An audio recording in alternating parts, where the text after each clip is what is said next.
Non-reading your mail. Didn't go there. I'm going to call us to order at 5 o'clock tonight. Thanks everybody for coming.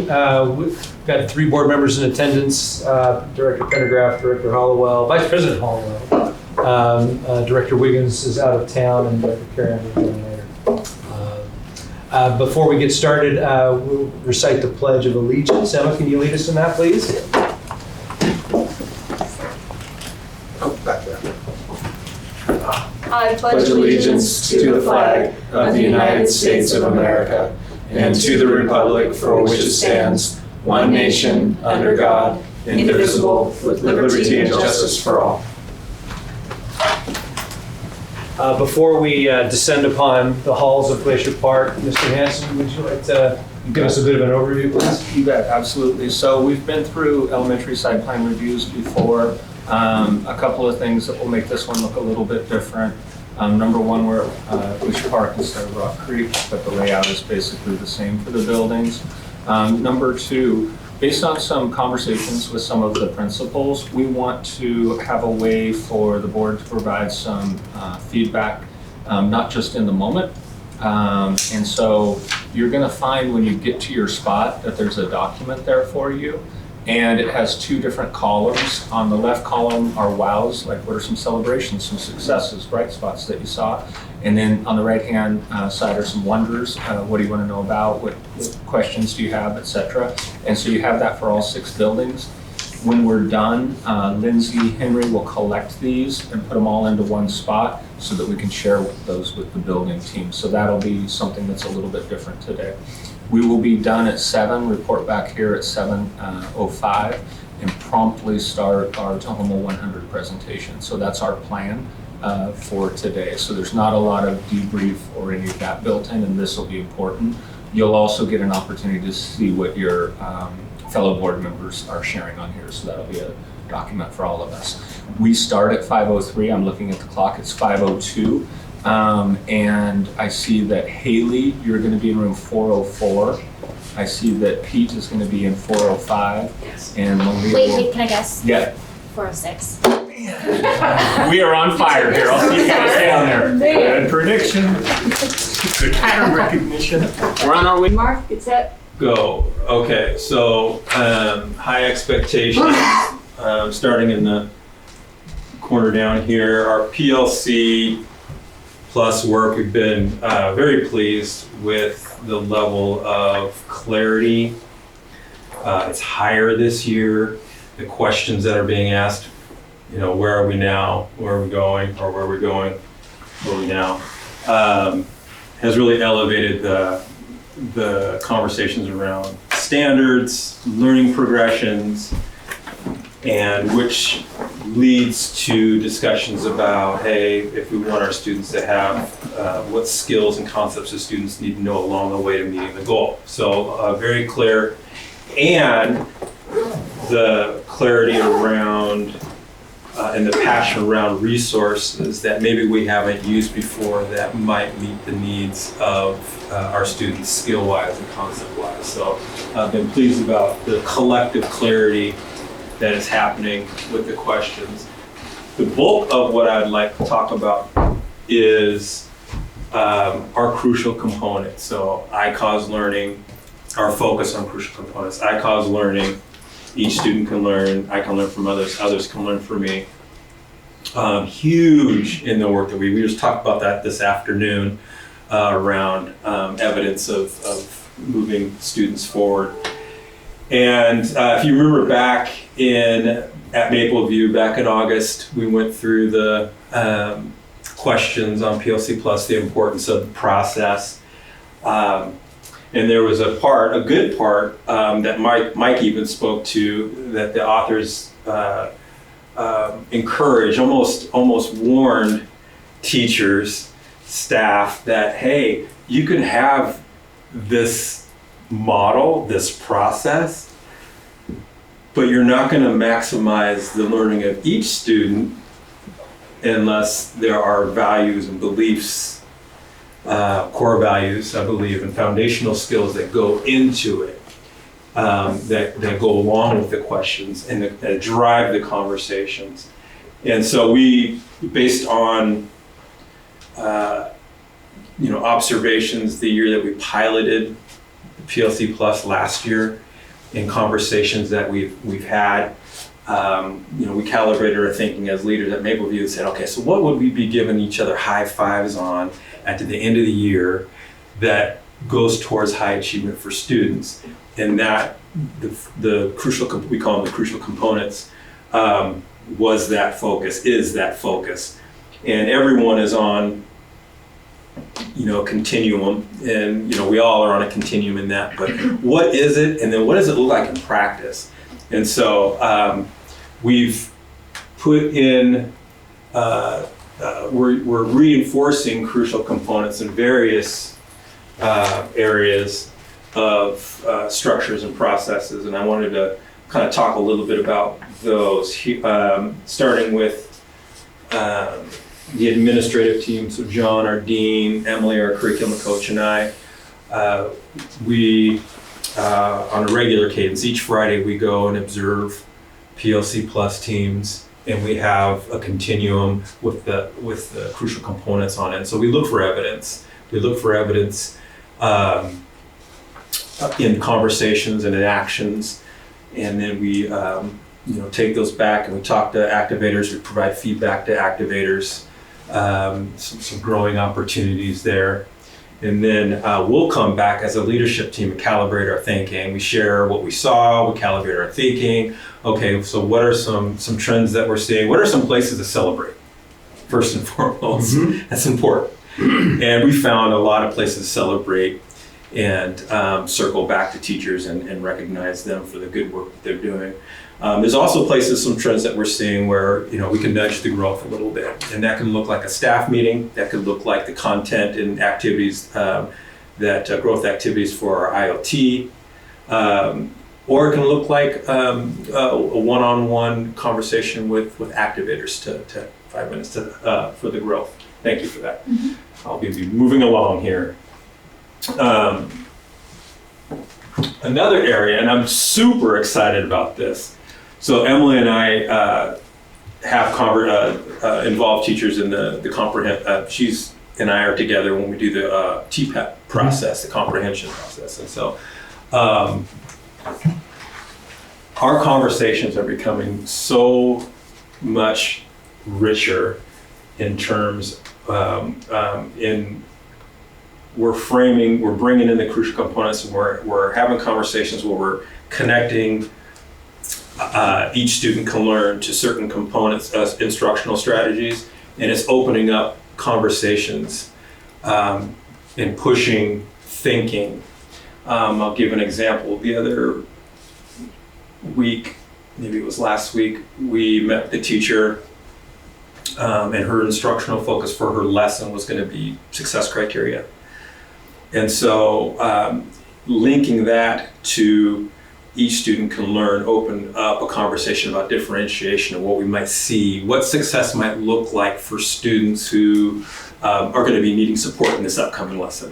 What enrichment, what does success look like in enrichment activities? All students going towards the same target, but maybe success looks a little bit different for different kiddos. And that led to conversations around equity and what that might look like in lessons. And so had a conversation about success criteria like I've never had before. And as Mike Mariansky would say, is you want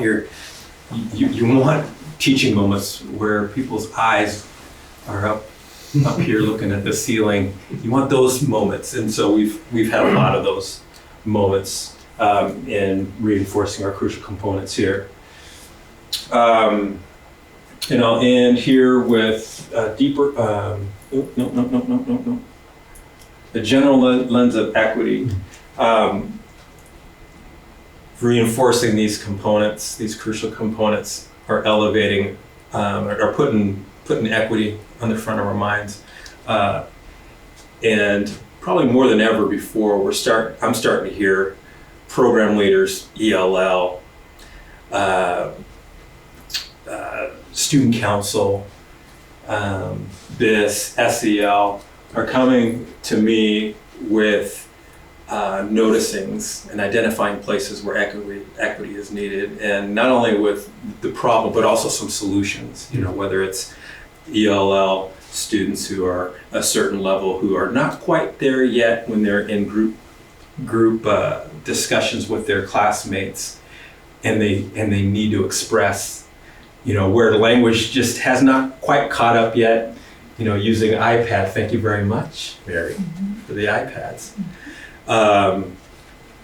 And so we have a place for those students to check out and be able to express themselves when the language is not quite there yet. Transportation, getting students to, so socioeconomic, getting students to our 0-hour student council, green team, finding ways to get them there too. So a lot of things are coming out of the award work that we're really pleased about, and I attribute that to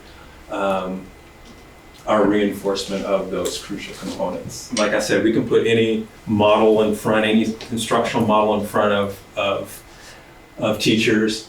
However, if the conversations are not coming from a place of a belief system of value, then we fall short, and we're not able to get to that 20% that we are trying to get to for high achievement. So that is the high expectation portion of this evening, and I'll invite my colleagues up here now to support in answering any questions you guys might have.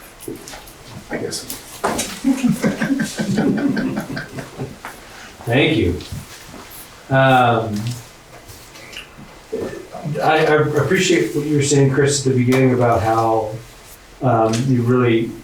this has helped you dive into the standards, and you've done a lot of work around that. And I kind of assume that we've always been focused on the standards. And how has the use of PLC Plus or this program changed that? How has it amplified that? How has it impacted that? Given that we've always paid attention to the standards. So first, it's a collective understanding that I'm saying that is different than the past. So whereas one teacher might have a firm understanding more so than another teacher, they're all the clarity is collective. I don't know that we've always dove into the standards at a high level. I think over the years we've had curriculum that has the learning targets, and I don't want to speak in absolutes. I'm just saying I don't know if it was as widespread, and there wasn't as much end in mind standard conversations that were happening, and so that's how the difference, I think. That's what we're seeing. That's great. I was also wondering about the piece you just spoke on with equity, ELL, and other segments of the student population, and that the crucial components are really helping shed some light on those areas. What do you think is catalyzing that? Like, what you go about this work, and then all of a sudden some of these things kind of show up, and like you've got people coming to you with questions and wonderings and noticings and so forth. Is it the PLC Plus conversations going on? What else? I think so. I think if we were to do that connection circle, that you would see a line.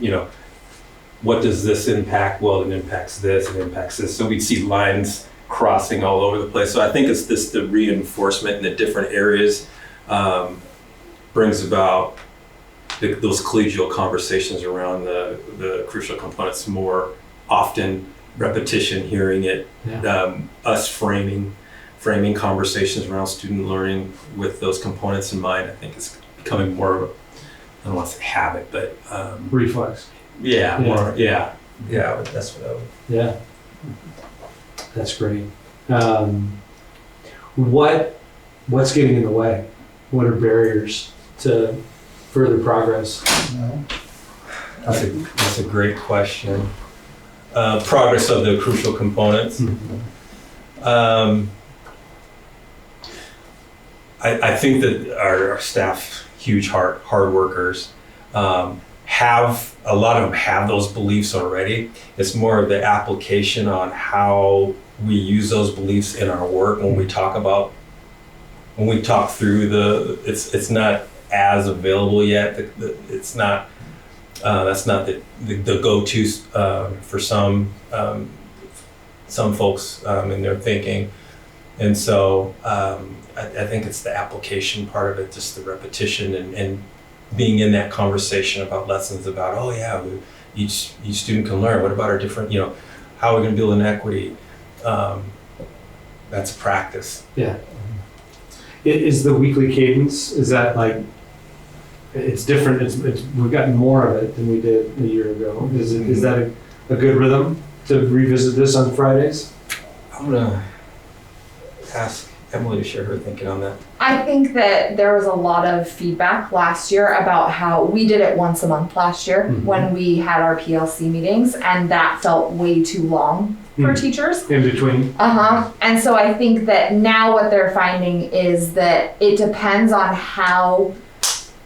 where they're at in their learning of the flexibility that comes with the framework, because as we do it for the first time in a every week format, it's been like, well, do I have to move on to the next question if I'm not ready to do that yet? And so I think there was some initial like, ooh, now this feels a little too fast. Like it feels like I'm trying to do this. But then as we've kind of delved into, well, it really needs to meet your needs. So if you're not ready to go on to question 2, there's nothing saying you need to go on to question 2. And that has really helped. So I think teams are starting to find their rhythm with it and liking definitely the ability to come back to something much more often than a month. That was way too long. Yeah. How are we doing? You've got time for one more question if you want one more question. One more question. It is 5:19. And I'm 5:20. 12. Some specific celebrations. You mentioned celebrations. Tell me, give me 1 or 2.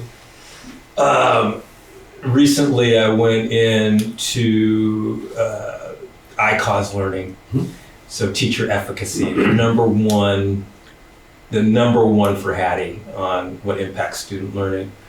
And I went in there. It was they were working on the common challenges around SEL, and they were having a conversation about the impact of the strategies that they were using, the impact that they were having on kids. And so there was a real sense of ICAUS learning in there. And so, and that's what's going to, that's the why for teachers.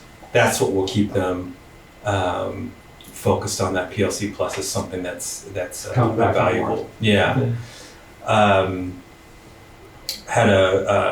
Went into a first grade meeting, and they have come a long ways in terms of just the PLC plus process. And they were had a common standard, the common progression, talking about letters training and how that the resources that would go along with that to best meet the needs of kids. Yeah. And so, but all in, great collaboration, all on the same page. Yeah. So that I can learn from others can learn from me. Yeah. Part of it. Yeah. So, yeah. Love it. Thank you, guys. Thank you, Rock. Great question. Jump into it. Okay, I'm Natalie Goodale, for those that don't know me. I'm Dean of Students at Glacier Park. And I'm Shelley Gasson, the principal. I'm Patty Kuiper, the instruction coach here. So today, for this portion, we're talking a lot about DESA. It's a new system that we're implementing throughout the district. You'll probably hear quite a bit about it throughout all the different sessions. But what it really helps us to do is to break down the different pieces of the social emotional for different parts for the students, like are they self-aware? How do they function with their relationship skills and decision making? Are they problem solvers, or do they tend toward seeking out the problems and the things that are always going wrong? So the DESA has been a great tool that we've used for our entire school. Teachers identified at the beginning of the year where their students were, and the 2 areas that as a school we identified as needing the most learning, and it's all very positive, so the system identifies the areas that we can do teaching and areas of strength. So there's lots of strengths, But the two areas that we need in our school to have the most learning opportunities for our staff are goal-directed behavior and personal responsibility. The great thing about the DESA is it gives us lessons and applications we can use in the classroom, at recess, in small groups with our counselor, with our behavior interventionist, with me, working with them, in order to teach a new skill so they can have greater success. So then we broke it down by grade level, and as you can imagine, our kindergartners are going to have a different level of growing opportunities than our fifth graders. So, and this is just one example of one of the types of social groups that we're providing. Those are my two SEL pairs, Jen Hoyle and Kate Bretsky. And kindergarten, we identified self-management and social awareness. I know that's shocking for our little 5-year-old friends. But what we've done is a lot of different reading stories, helping kids make connections about when I have these big feelings, what can I do to make it better and to solve the problem without using my hands or mean words. And so self-management and social awareness have really gone hand in hand for our kindergartners.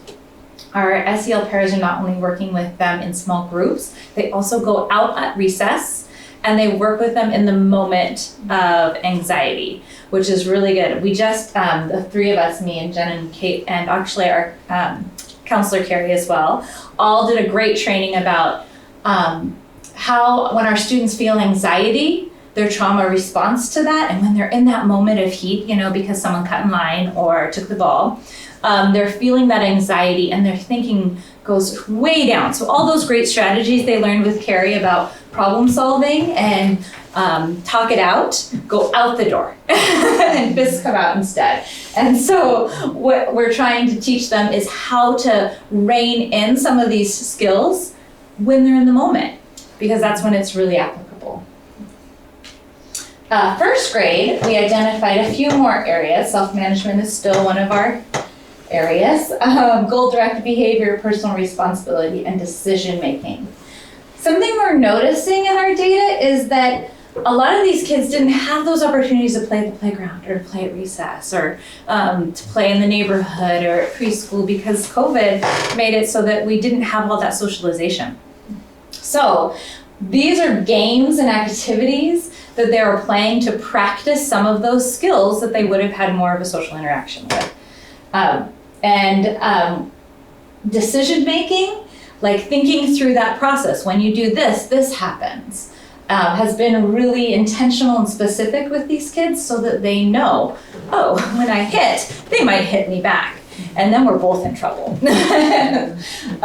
So we've done some, again, also out at recess too, or in the moment. Like this little kiddo that's in the picture, he's learning so many great skills about when things get hard, it's not okay to just leave the classroom because not only am I supposed to be in the classroom because that's where the learning is, also I made all the adults worry.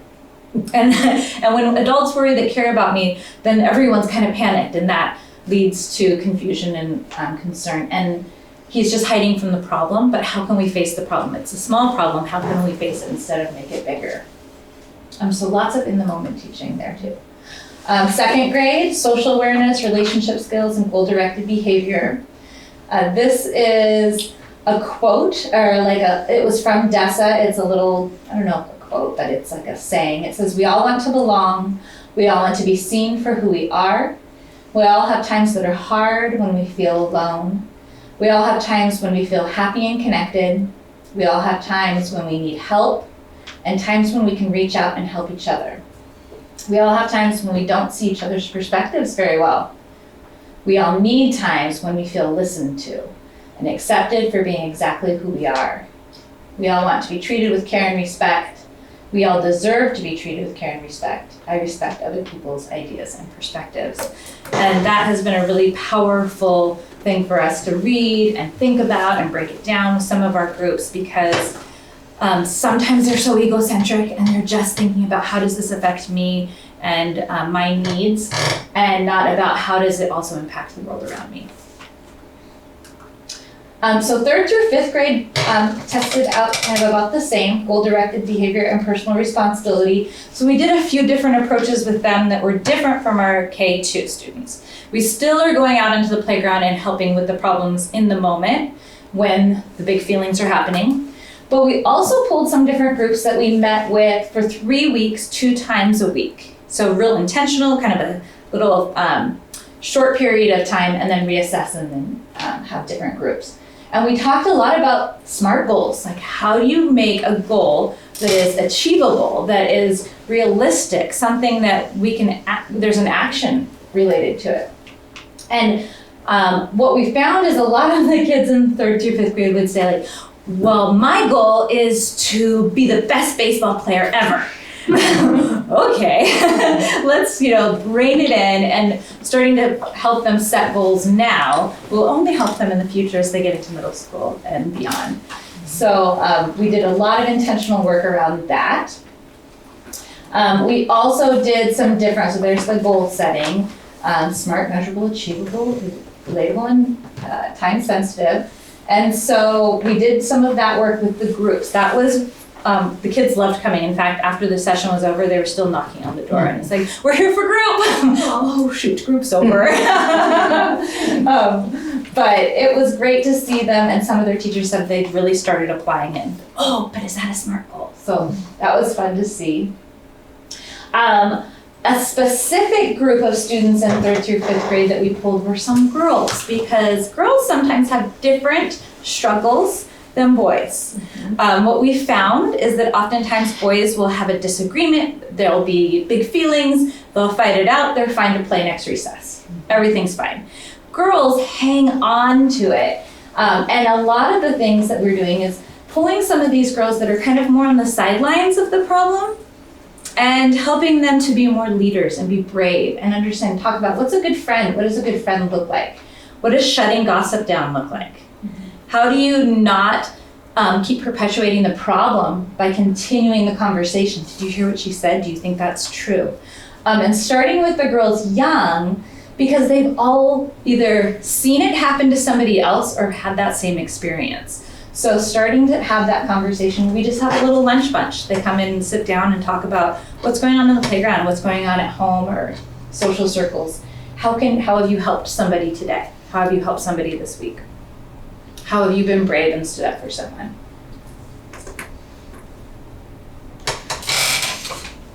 Equity. That's kind of our next section that we're going to talk about. And I put all my stuff in one slide, but we have a great equity team at our school as part of our PBIS team. And we've been very intentional about making what we're doing something applicable for teachers to use right away, or something that we can be working towards. So we're reading this book called Start Here, Start Now. It's a great book about being intentional on your practice and what your classroom looks like, the words you use, the phrases you use, how to connect with parents and the community. And so we read a chapter about a month, every month. We talk about it, and then we pull out little pieces from each chapter that teachers might be able to use right away. And we put them in an email along with other ideas that are connected to whatever tradition is happening or cultural celebration that's going on. And so we send that out, and there's links, there's teacher resources, there's things to use from the Start Here, Start Now book. And it's gotten a lot of good response from our teachers. So it's like a read with links, and it's trying to be concise even though there's a lot of information in there. Another part of that is that we take books from our library that are connected to our culture, our equity spotlight, and we make them into reading rainbows. If you don't know what those are, I'm way older than you. But so it's like they'll take a book and they'll say, this is a book, and they'll tell the title and the author and tell what it's about. And then they won't give the whole thing away, but then they'll explain it. I was going to link it, I totally forgot, but busy day. But they come and there's Miles, he's got his book right there, and they share what's great about it and why it's important to them and where they can find the book and go check it out at their local library. We also share those in our video announcements, so every week they come up, and so our librarian, not really librarian, future ready specialist, but she's in the library, has said that kids have definitely been interested in the books and have been, oh, I heard about that on the student announcement. So And they'll be playing on the loop at the They culture fair if you will. want to kind of hear all of it. yes. So our culture fair, a culture and traditions fair, It's revised. we are switching from a celebration of learning to this. It'll be in March 22nd. And we just had an amazing meeting with our PTA and also some community members that are on our community equity team, and us and our equity team. We've got all the classroom teachers doing a celebration of each student's individuality. So whatever culture or tradition they want to celebrate will be on display in their room. Our art docents will be donating our walls with beautiful different cultural tradition artwork. Our PTA is going to be organizing, crafts and game booths that our parents from our community are going to bring and do in our gym. And then Amy Cowan, one of our parents, who's also a phenomenal singer, is organizing our stage into different musical, dance, and performances. So that's exciting. We'll also have food trucks and what else? Is there anything else we have? We went big. We were like, we're trying to keep it small, but there's so many great ideas. But we're really hoping to celebrate our community. So far, we've got some really good feedback from parents. We've got about 9 or 10 parents that already have ideas and are ready to roll, so that's exciting. Hoping for more. And we just asked for their input on Friday. Yeah. Their willingness, if they were willing Yeah. to share. So it looks like we only have 5 minutes. Okay, so the last thing was sense of safety, and this goes along with our DESA. We talk a lot about negative thinking traps with our school counselor and different opportunities on how to solve a problem. We're also obviously doing all of our emergency preparedness drills, and we make sure that we review those after each one and make sure that we've got our systems in place. We're working hard to make sure our students and staff are safe. We have monthly safety meetings, and we have a parent community member who is very engaged in safety in the community, so she's been a great resource for us as well. Okay. Questions? Nice job. Can I start? Sure. I was kind of wondering, so you talked about like the different grades kind of separately. Is there anything like combining the grades or having like, 5th graders interact with 1st graders to kind of like move that process along? Yeah, great question. So we do have kind of peer mediators. Okay. So we have older 4th and 5th graders that go out on the playground and help our younger students solve problems. I love that. So that's been really fun. And they're using the skills and strategies they're learning from their classrooms and applying it with our younger students. So that's been exciting. And our future ready specialist, this hasn't happened yet, but this is in her plans, is she's teaching the next skill, one of the next 2 skills, to 5th graders, with the idea though, because they've learned it many years, right? They're relearning it through the lens of they're going to be assigned to classrooms to go in and teach it to younger kids. So yeah. Does Matt have a question, Mr. Hood? Do you want me? No, okay. I don't want to hog him. So is this the 2nd year of DESA? This is our first year, but Cedar River did it last year. Cedar River. Yeah. Okay. Okay. They were kind of piloting. Piloting it. Yeah. Okay. So how will you? Oh, okay. I'm just moving the camera back. Oh, I'm very paranoid. How will you know if DESA, the method, is being is helpful? Yeah. We're about to find out. Yes. Okay. So this is exciting. We actually just was telling Shelly this before we started last one. One of our teachers who's doing her national boards did her screening for January early because she needs it for some data. And she just I feel we had a conversation and then an hour later she had access, and then maybe 30 minutes later she's like, I have my results. It's amazing. The growth for students is so awesome.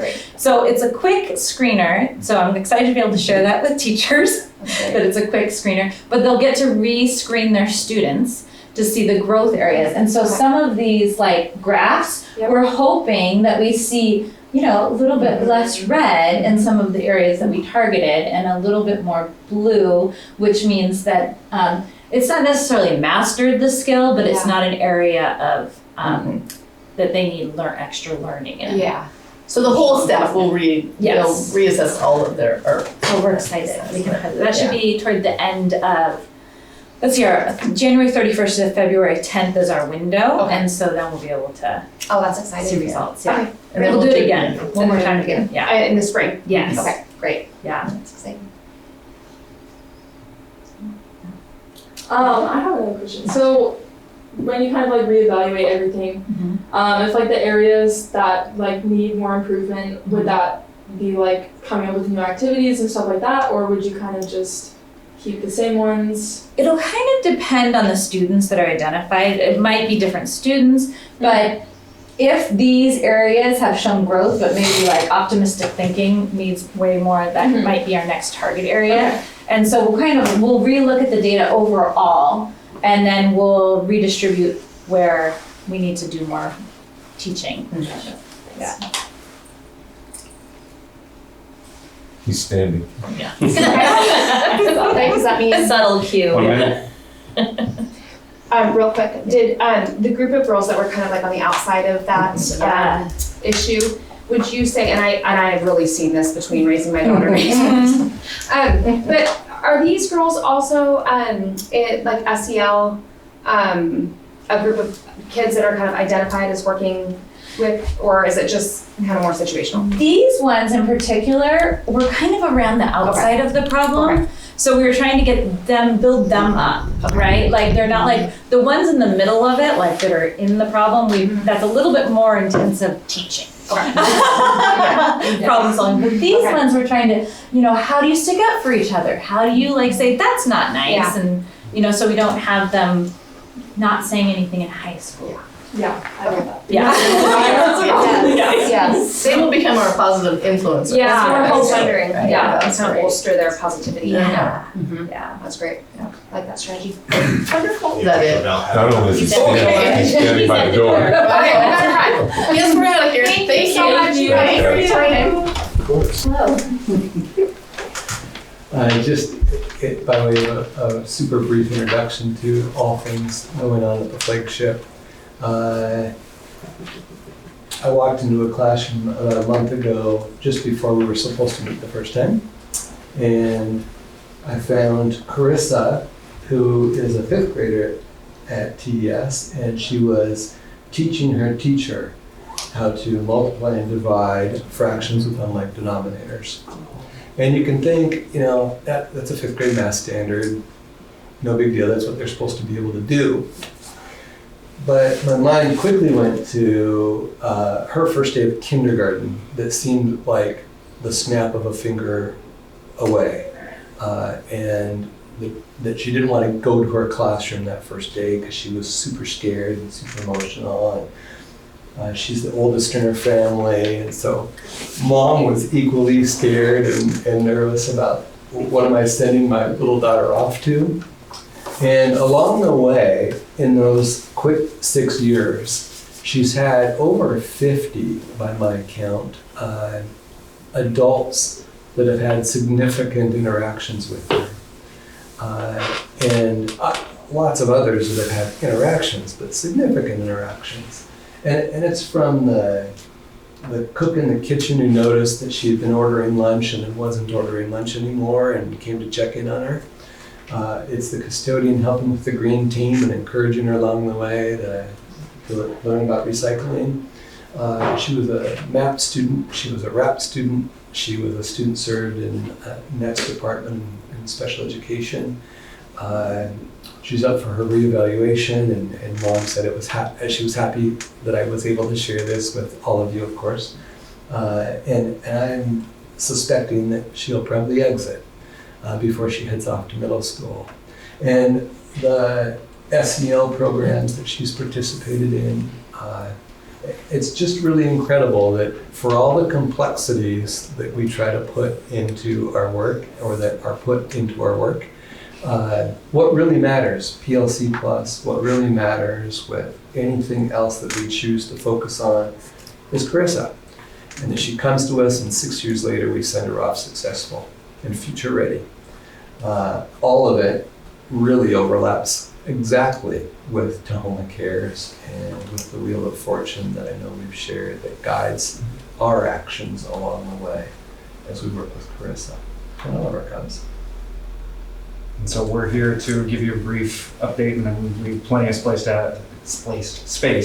to have a conversation with you about instructional leadership. And we started our year with our people in August, talking about our PLC structures with this quote that I share with you. And while there are many different things we could talk to you about with our PLC focus that we've had for the first half of the school year, the three that we want to focus on with you today is the foundational focus, a very intentional focus, the new structures, and an ongoing journey. With the foundational focus at Tahoma, we made the intentional choice to spend extra time bringing all staff together, including paras, to really lay a foundation of purpose around what is PLC Plus and why. Why is it something that I, as the instructional coach, am actually excited about? Why is it something that Jerry, as the principal, is looking forward to seeing what this amazing staff will do with it? Those new structures created change, and we wanted to make sure that we could speak to that change because change brings about emotion. Change is hard. There are going to be some times in this when you may feel like you're off course. And one of the analogies we talked about was an airplane traveling from one destination to another is off course 90% of the time. 90% of the time it's not actually going exactly where it needs to be going, and it's made to survive turbulence. And then the ongoing journey part, a distant horizon goal with this, really long-term focus, bringing back that foundational focus piece of why this, and that distant horizon, making sure to highlight for everyone that if we're intentional with each round, each cycle, each part of the process, just getting a little better one step at a time, increasing our knowledge, that distant horizon, that light, that's chasing excellence. That's allowing us to continue to move forward, going for all students having the opportunity, every student having the opportunity to have access to great high quality education based on our instruction. And so we share that with you, and then we took that the PLC Plus model and we tried to frame it in a way for our staff. So the TES PLC Plus model, this is exactly what you would see in the PLC Plus book. We just put it all on one page for our people. The important part that we highlighted in August, highlighted again in September, and again in October, and more than likely we'll do it again here in February, is that bottom piece, those foundational beliefs. Do we really believe that I cause learning? That what I do as a member of this staff is allowing all students to have the opportunity to learn? And the last thing I wanted to leave you with before we have some conversation about this journey that we've been on. Back in November, we sat down with our activators, our teachers that are leading their PLC teams, and we asked them what have been some of the benefits of this time, this new structure. And here are just some of the quotes that came back from our people.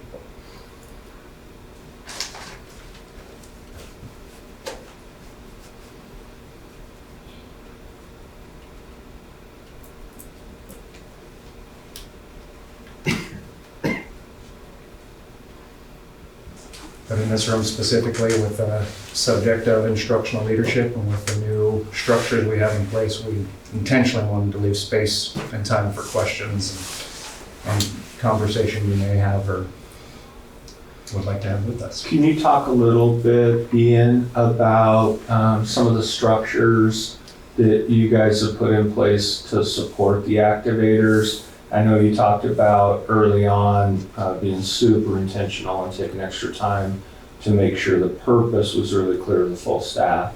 And the lift for the activators is so unique. Can you talk just briefly about we do this? Yeah, absolutely. Thanks. So we have our ILT structures where we're having check-ins with our PLC activators. In that time, we're sharing stories of whether it's struggles or successes and trying our best to learn from each other. Jerry and I meet every Monday, and we have, in the first round that we did, we had what we called our group memory slides, which is where teams were putting their notes from their meetings on there so that Jerry and I could have a look at them. And then we would have connection meetings with each activator during the week.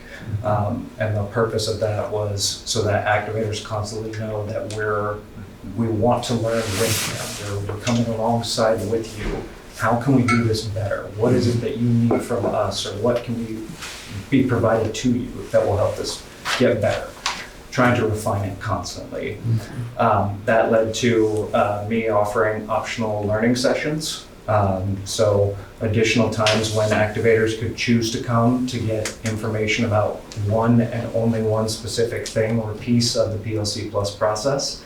That's been really fun for me because attendance for that has gone from 2 to 4 to 6. And that's really exciting for me to see, where we have 8 activators in our building, and I've done 3 of them, and like I said, 2, 4, 6, I'm almost 8. Getting close. Almost there. February. And just so to continue on with that, while that's great to see attendance go up, there's other pieces to that. I don't just want to see attendance go up. I want to see what's taught there show up in their meetings. I want to see what's showing up in their meetings show up in their classrooms. I want to see what that does have an impact on student growth, on kids. My question is somewhat similar, but I'm thinking, I don't know that I checked it off completely, so I'm gonna ask it even though it's similar to that question. As you look at all of your PLC groups, I would imagine that they are all in different places along their mastery journey. Right. So how are you differentiating for each of their unique needs as you build out these learning opportunities? So one of the ways during connector meetings, really listening as best I can to what they're saying and what their needs are. One of the other ways that I check in with them is within the PLC Plus framework, there's something that's referred to as the 5 C's, which is high quality activation. Are you competent? Are you credible? Are you clear? Are you conscious of the human aspect of this? And I'll ask the activators, which of these 5 do you think is your greatest strength? Which is the area that you think you could use support in? And so using that information to help me. We also showed them the continuums and asked them, where do you think your teams are currently on this continuum, and allow them to reflect on where they are and what they think they need to do to move where they want to go. Do you want to become a high performing team? And the answer is yes. Yes, they do. So those are the just a few of the different ways. But truly, if I'm being honest, the greatest question that I have, how are you doing today? How can I help you? Those are the 2 most powerful questions that I get the best feedback on. Anything that I have prioritized are Friday time with 2 grade levels more than any of the other teams. We're not ignoring the other teams by any means, but we certainly have spent an extraordinary amount of time with 2 teams that the leaders and we believed needed extra support starting out. So I guess that was a leadership move that was pretty intentional. Where are you finding most of your support as leaders in growing in this work? Because this is new for all of you as well. Are you finding that there are some resources that you keep going back to? Are you finding that the teaching and learning groups that you have established through central services is really helpful and valuable? What is your go-to? Jerry, my fellow coaches, Nicole, any other human who's going through this, that I learn best through conversation. And I fully own that I'm not the owner of PLC. I'm a firm believer in it. I often say I want to be part of a team because a team's going to be able to do more than I could ever do. So the coaches will have conversations very regularly about this. And then in our T&L meetings, we get more of an in-depth approach on different structures and different ways that I can bring information to activators. All of which is as we go into this second half of the year, I'm looking forward to seeing, is it having the impact that I want to see it have, which is our students successful. That's what's kind of amazing. 4 months into it. Yeah. I'm like, it feels like a year or something. And I'll ask the question to you since you've done most of the talking, but it's really for anybody who's sitting up there. A couple parts to it. One is, come June, what will you look for to know, hey, we've been successful here, what will be some of those indicators? And then post that, what do you look forward to, not just being different, because that's not really what I want to say, but how will things be different in September? What do you guys see as the next step after this year? And it's for anybody.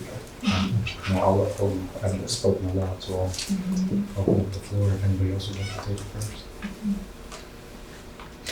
I'll add to the conversation a piece with the Paris. I think that's something that we're still continuing to try to figure out, how does that really work really well? Where do they fit in?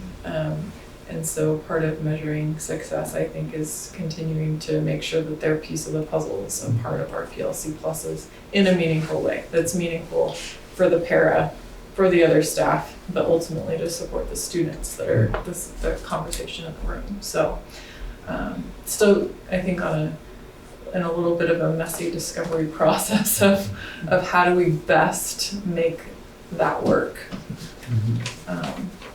Yeah. And I think that those quotes are all great. I think the one in the red in the middle, for me, is look for at the end of the year that the time and the time spent in the manner in which teams are talking to each other about student growth and achievement is different already, but we're looking in June to have it be more significantly different. And I think is it worth it? Part of the is it worth it and can I do it is becoming clearer and clearer, even to the teams or the individual teachers that were more hesitant to what do you put in at us this time. They're seeing it is worth it. And for me, it's purpose. I would really like teachers to understand the purpose behind the guiding questions, not just see them on paper, but understand the purpose behind them. And then beyond that, the putting instruction and our instructional practice back into the conversation. Those foundational beliefs, I can learn from others and others can learn from me. At the end of this year, if we get to a place where I'm hearing teachers say, I learned from, I started to because of, that's language that inspires me. It's as the instructional coach in the building, it's part of my purpose. It's what I want to do. Instructional conversations make me feel very excited. Empowering. You said something about next year too. Yeah. Well, this is sort of like year one of a curriculum that we would use in our classroom. Well, year two is always better because we can organize, we know what's coming, we can do things that didn't go right a little differently. So it's exciting to have a foundation to then be able to build on. We all know what the acronym means now, which is really exciting. And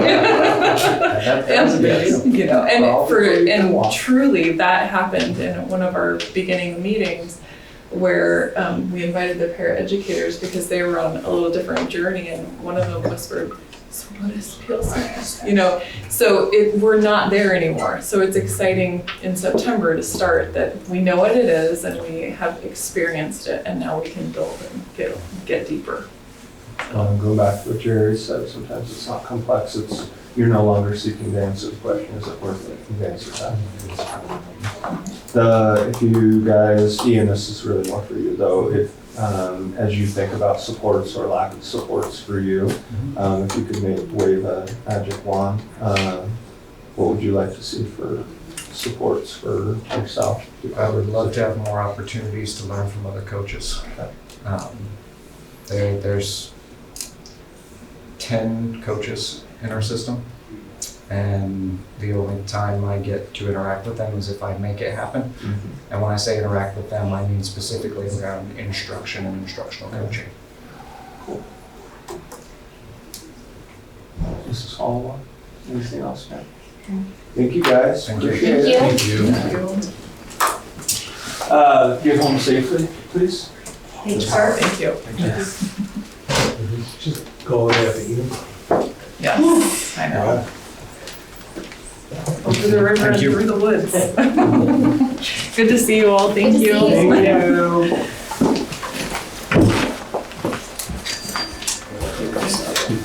Yeah.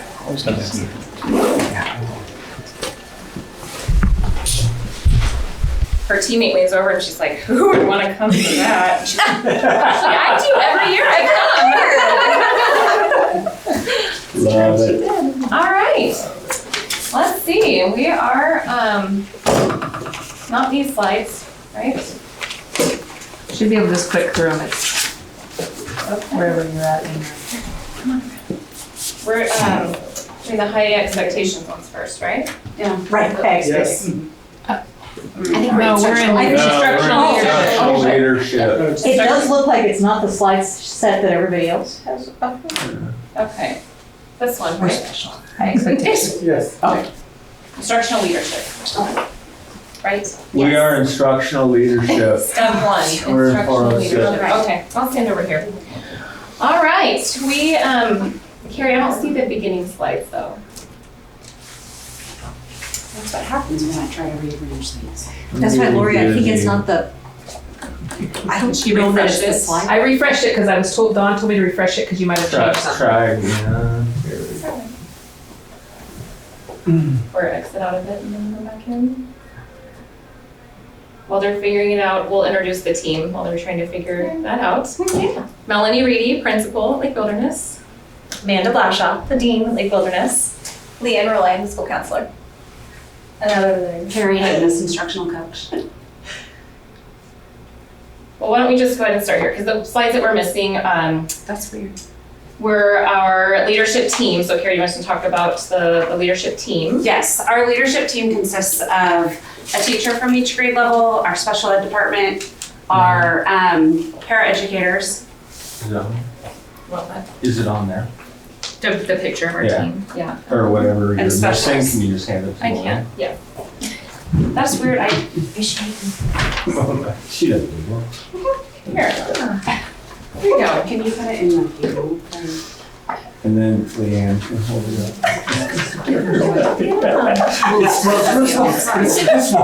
No, not that one. This one.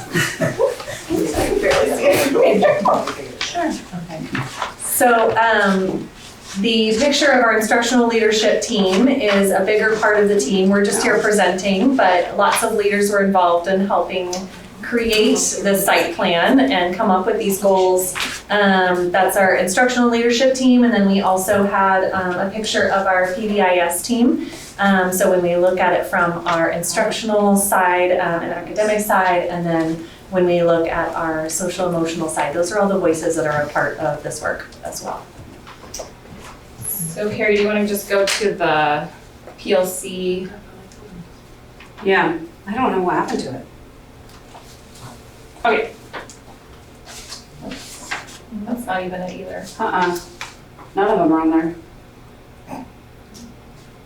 There we go. This is the slide we do want to talk about. Okay. We'll have to scroll through here. So speaking of that balance, you can look at our way that we think about that cycle. These are the parts of the PLC Plus cycle, but then we think about it in different ways and details on the outside. So when we think about establishing clarity, we look at that through a lens of belonging and through a lens of high expectations. So there's different ways that we kind of detail and zoom into those different aspects based on the different lenses that we have at each step of the cycle.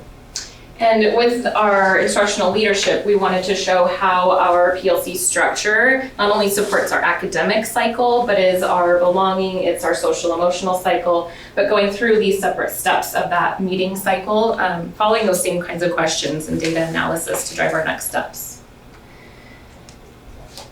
So we know that in order for that PLC cycle to be effective, that we need to think about the leadership that's involved, which would be all in support of our high expectations and true learning for our Wildcats. So in the next few slides, hopefully you'll be able to see these few colors, and we'll talk a little bit more in depth about the leadership moves that we have at each of these levels in support of our Wildcats. So you'll hear a little bit about the district and our building core leadership team, which is here. You'll hear a little bit about our PLC team structure and support of our leadership there. You'll see how we involve the community and develop and maintain those partnerships with our families and community. You'll see how it drives down into that classroom level and instructional support, both belonging and instructional support for students. And then at the end, we see how Wildcats, at the end, will say they've grown their heart and mind and they know that they belong here. So that's not the slides that you... let's hit a refresh again just to make sure. Yeah, these are like beginning Do you have a song you could sing that would replace it, Melanie? These aren't even all of the slides for the other rooms either. Is that what happened? Are they still hidden, I wonder? I don't know. I like that one first slide with the arrows. Thanks, Mike, for filling the time. Can you talk more about the arrows? We can talk. Well, what I want to talk about first is our building and our core leadership teams. And so what you would have seen on that slide is our three-legged stool holding up our PLC work and thinking about the structure that we have in support of our PLC activators who are leading the work. You would, Carrie, you want to talk about There we this? go. Just, this was there at the very beginning. I don't think we just went far. Wait, is this what we're looking for? Yeah. I think you had them all at the very beginning, so we just had to click more through. Okay.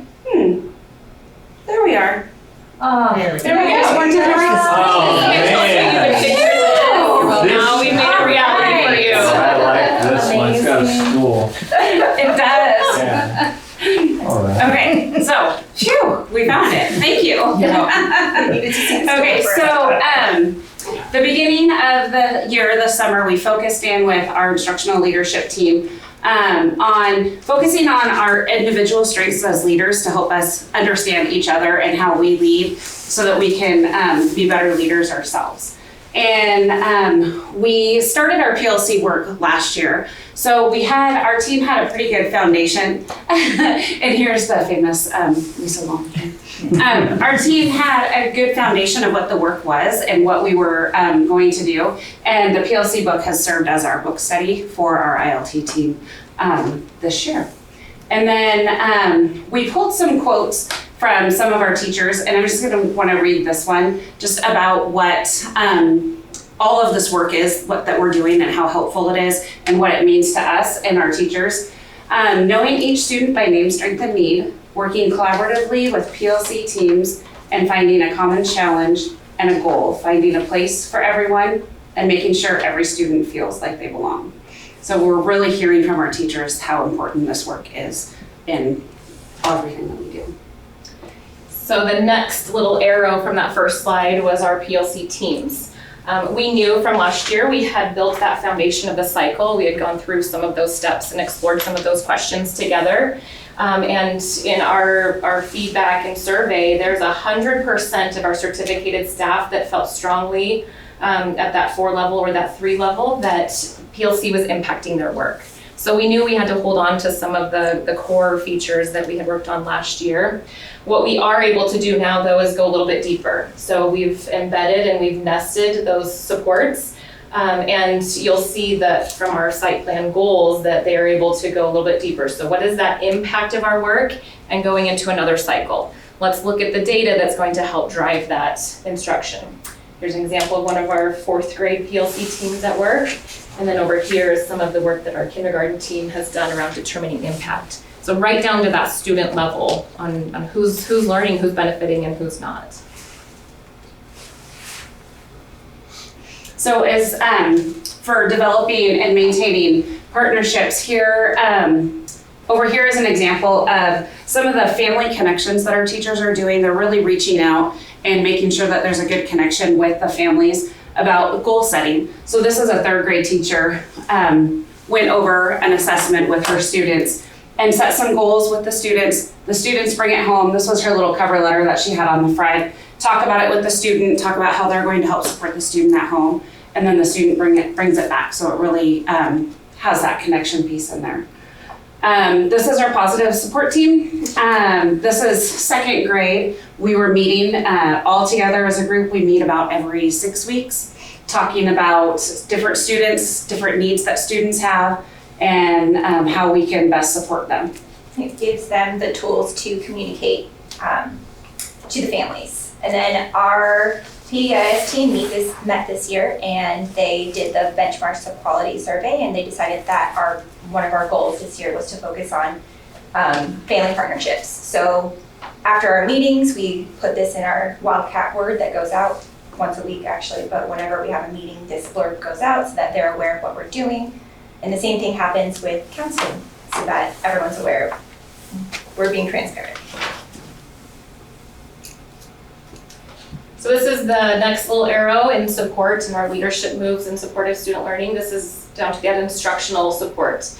And you'll see not only just the instructional support and the strategies that teams have come up with aligned to their common challenge.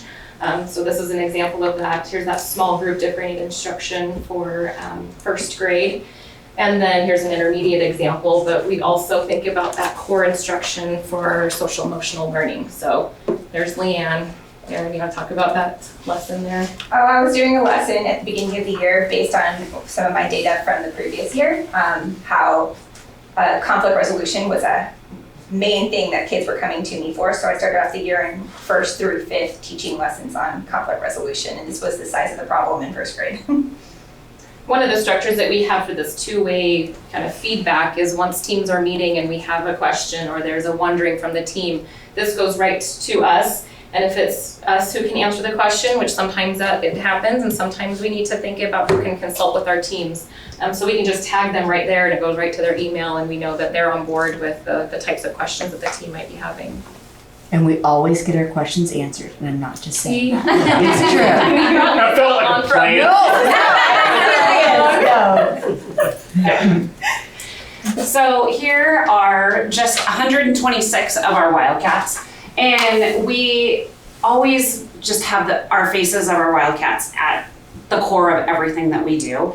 And this year we've been doing, we call it Faces of Lake Wilderness. So we start off our ILT meetings with some faces and just some great things that our kiddos are doing and what they're learning, to really keep in mind of the impact that we are having, everything that we're doing, what that impact is and why we're doing the work that we're doing.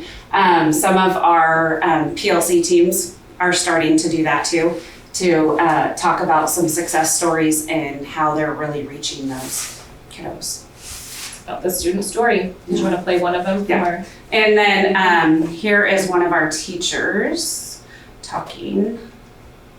I'm a kindergarten teacher here at Lake Wilderness, and I know at the beginning of the year, one of our big important jobs is getting families connected and feeling connected. And last year I had a student and family walk in. I could tell that the mom was feeling very insecure about being in an elementary school. Her child had never attended school before. And so I think she felt like she wasn't a very good mom. And at that moment, I realized my job was to make her feel welcomed, successful, not only for her child, but for her to feel welcomed here at Lake Wilderness. So throughout the year, I did things as checking in on her, letting her know how great her son was doing and what a great job she was doing as a mom, of encouraging him to come to school, being ready, prepared. And by the end of the year, she had nothing but wonderful things to say and felt very welcomed coming to all of our parties and feeling a part of our family here at Lake Wilderness. Just a couple other stories there. That's just an example of 5 more minutes. Mm-hmm. Oh, great. So an example of how we begin our meetings with that student story and keeping students at the heart of our work. And that story actually came from what Leanne mentioned earlier, the PBIS focus of family connections and family partnerships. That was at PBIS starts the meeting that way, our staff meetings start that way, so it's at the center of everything that we're starting with each time. So, speaking of voices, you've done a lot of listening and we want to hear your voices as well. So in true Lake Wilderness spirit, how we start and end some meetings as well, we're going to do a little circle. So we can kind of amoeba it rather than circle it, so no one has to know. But we'll go around and we'd love to hear from you just one word of one thing that you're taking away, so we can also reflect on one thing that you're taking away from so far what you've heard about our instructional leadership and high expectations. So is there someone who wants to, and we'll do names as well, is there someone who wants to start?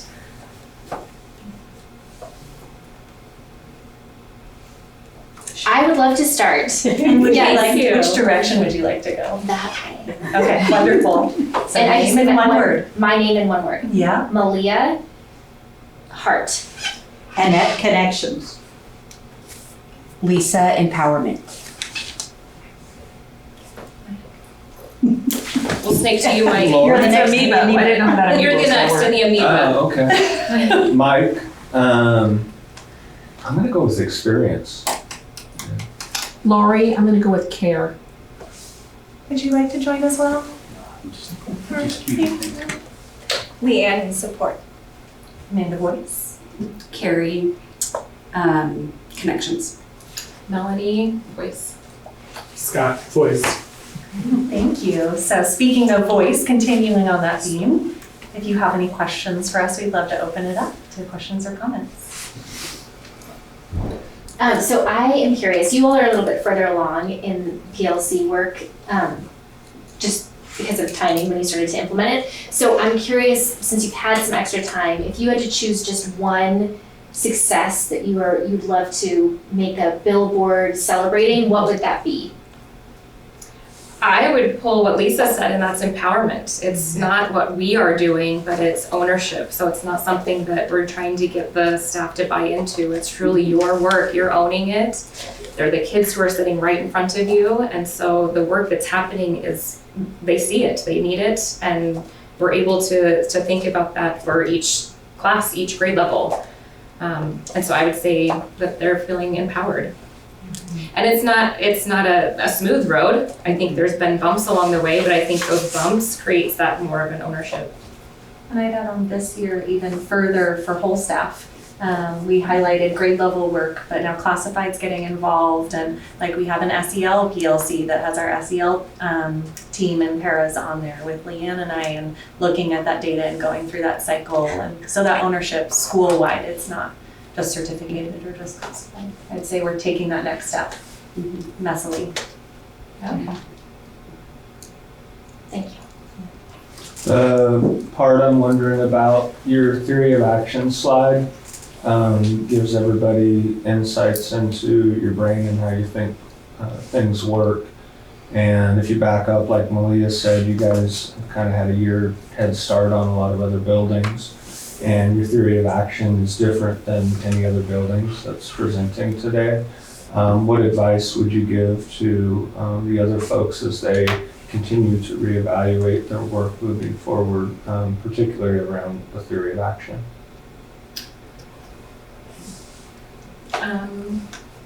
I think our advice would be to listen a lot. I think last year we listened a lot. And when staff said we need to collaborate, this is something that is working well, and we can see the value in that. All right, let's figure out how we can make that happen and effective, that our time can be effective.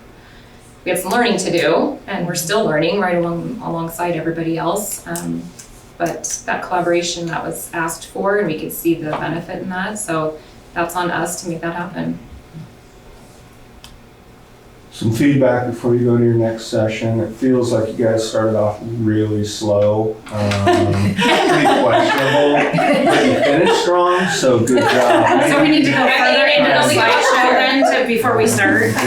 Everything right has drama. I think this was great. You have to build suspense. That's what we were doing. Yeah. The whole day has been like that. We started the day with a squirrel that we had to escort off of our campus. I read that. That was funny. Yeah, that's how it started. We didn't think it would continue on to the site plan share, but sure enough it did. Thank you guys. Thank you. Thank you for being adaptable. Thank you. Thanks for being flexible. Yeah.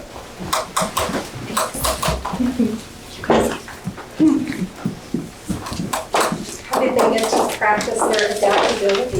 We had all Lots of their- ways. We just couldn't find the Didn't have the right Okay. All right, well, we are your Shadow Lake team. It's a great day to be a Tiger. It is always a great day to be a Tiger.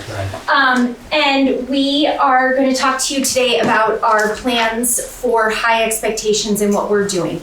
And one of the things that we thought about as we were preparing for this and thinking through is there's no better explanation or no better example of it than to hear from our staff and students. So we have a video for you where they're talking about our high expectations. Thanks, Carly. Success at school looks like students being able to independently apply critical thinking skills and working together to solve problems. We're actually caring about actually doing your work and not goofing off instead of class because we take it, you actually have to take it serious. Working hard and getting things right. When you do more than what you're asked. Being a good, conscientious worker, and it's also showing respect, making good decisions, and solving problems. You give your best effort, and you work really hard. At school, success looks like having a clear learning target and success criteria where we have examples for the kids to follow, lots of modeling. They know exactly what the target is and what they're aiming for each day, and they're able to articulate their learning with a friend or to their teacher. Success for me looks like with the students in my class, looks like all the students engaged, having fun, but on top of that, learning a lot of new concepts. When my students are meeting expectations, I let them know how they met the expectation and what are some next steps that they can do to go even further. So he says to study at the time. Well, not study, but that's what I like to do. But he says to really try a lot and actually double check so I can get that good grade that everybody wants. A lot of times I tell them, well done, now what do we do next? Push them farther, meet them where they're at, but push them farther in their learning. Always try your hardest when things get tough, and when you do something good, always look at things higher. Meeting or exceeding standards looks like students are able to independently complete a task or solve a problem, and then exceeding standards would be that they are able to independently go even further and take some next steps in their journey. Do more than you think what's expected. If you're telling you to do this, do more than that. And try to follow, exceed expectations. Meeting or exceeding standards looks like students engaged, having fun, wanting to learn, being curious, meeting all the students where they're at and then pushing them beyond, challenging them every minute of the day. Meeting or exceeding standards is I'm not actually perfect enough to do, but I'm really leading it, almost there, to actually trying and just keep on working hard. It's like trying, how I did this. Super job. When you did a super job, that means you did a good job. Yeah, it does. Wow. Do you want to cancel that so it doesn't play to the next? Oh, there you go. That's some good segue music. Yeah. That's all right. Okay. So really thinking about how we're implementing, how we're following through with high expectations at Shadow Lake. As part of our teacher evaluation process, the teachers get, the ones that are on the focus evaluation get to pick something to get to pick which criterion they want to work on. And I really challenged them this year. I said, being on a focus evaluation means you get to take risks. You get to try something different because it doesn't really, your last comprehensive score is what goes as your final evaluation. And so I'm really proud of the fact that all of the staff on Focus chose either criterion 3 or 6, which is really focusing on meeting student needs and differentiation.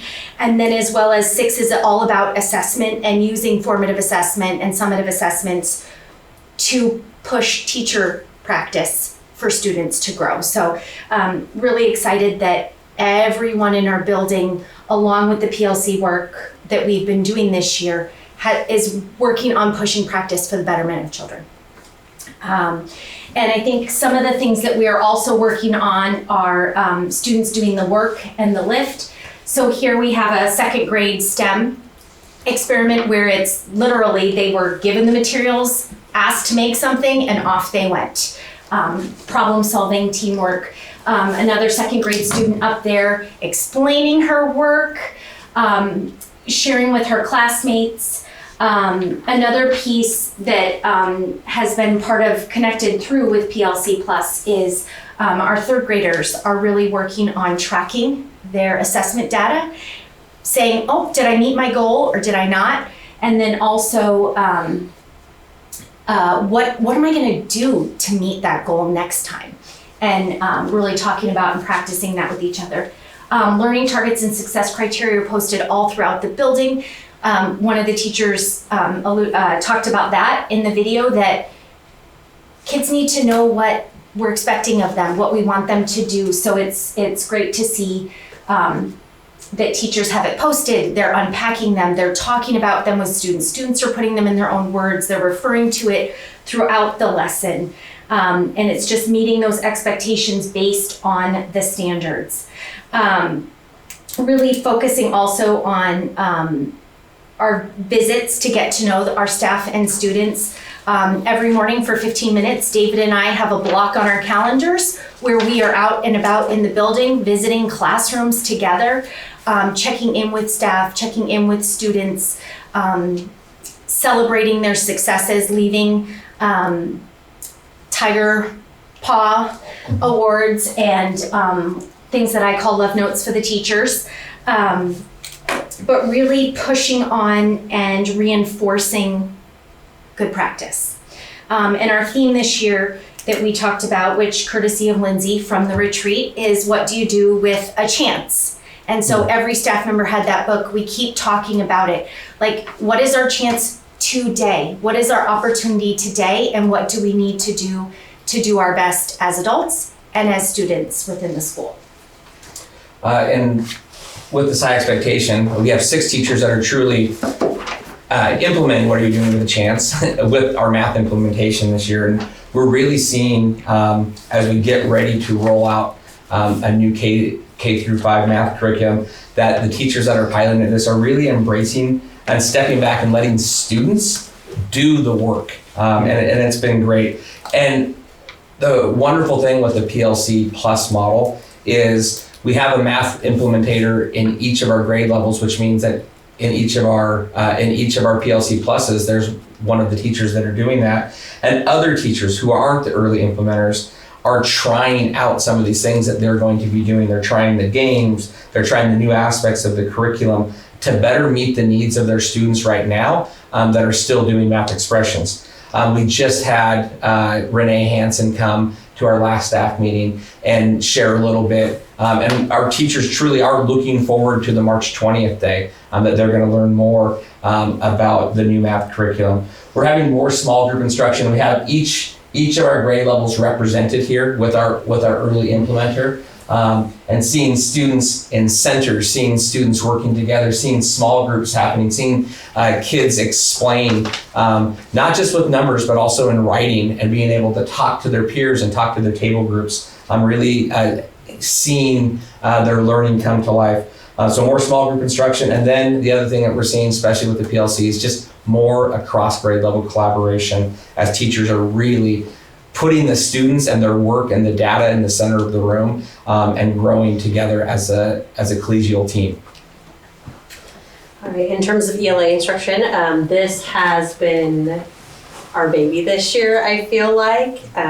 K-5 across the board, our staff is finding that we're not meeting our kids' needs to the extent they need an ELA.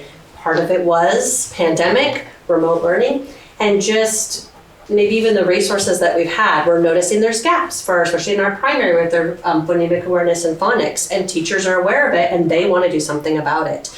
And so we have had a huge focus this year on supporting our students within ELA. What can we do in our individual classrooms to meet the needs of our students, all students, whether they go to resource, whether they come in from sales, whether they are a typically developing student, how do we support them? And so teachers have really been diving into, and we'll talk a little bit in a minute about it, but into the letters, professional development, focusing on the science of reading and how does the brain work. Teachers are really getting down into that science and that knowledge of how can I better meet my students' needs. Where teachers are starting to implement sound walls, doing a lot more small group reading instruction than they've done in the past, especially in our 3-5. That typically was not what was happening. It was a lot of whole group, and they're finding I need to be able to differentiate for my students.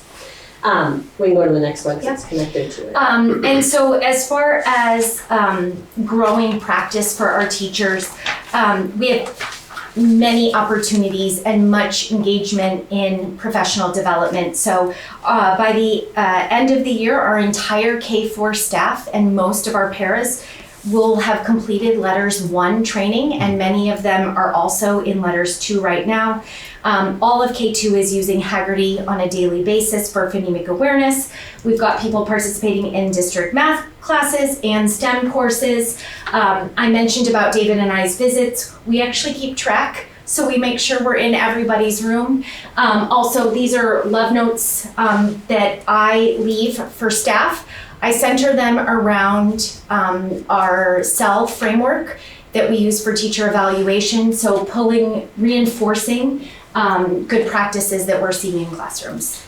Right, I know we're almost out of time. In terms of growing practice, we have been getting teachers in each other's classrooms left and right to see the instruction that's happening. A lot of it around ELA, some around math, but a big focus on ELA, around the science of reading. How are we giving explicit instruction to our students within the area of phonics and phonemic awareness. We're also doing some collaborative sessions with staff on self-directed Fridays. They are able to come in with our reading specialists and myself and RAP paras and help kind of get that ball rolling, and how do we amp up that implementation. We'll bounce it to you, Pete. Yeah. Share some of your You got me thinking there. I'm gonna start there because we finished strong. Is it called like a learning walk? Yes, Something learning like walk, that? yep. Is that analogous to what you were describing? Is that something that's like, does a teacher throw their hand in the air and say like self-select, I wanna learn how to, or see a way to do this better? And then you say, oh, go down to so-and-so and.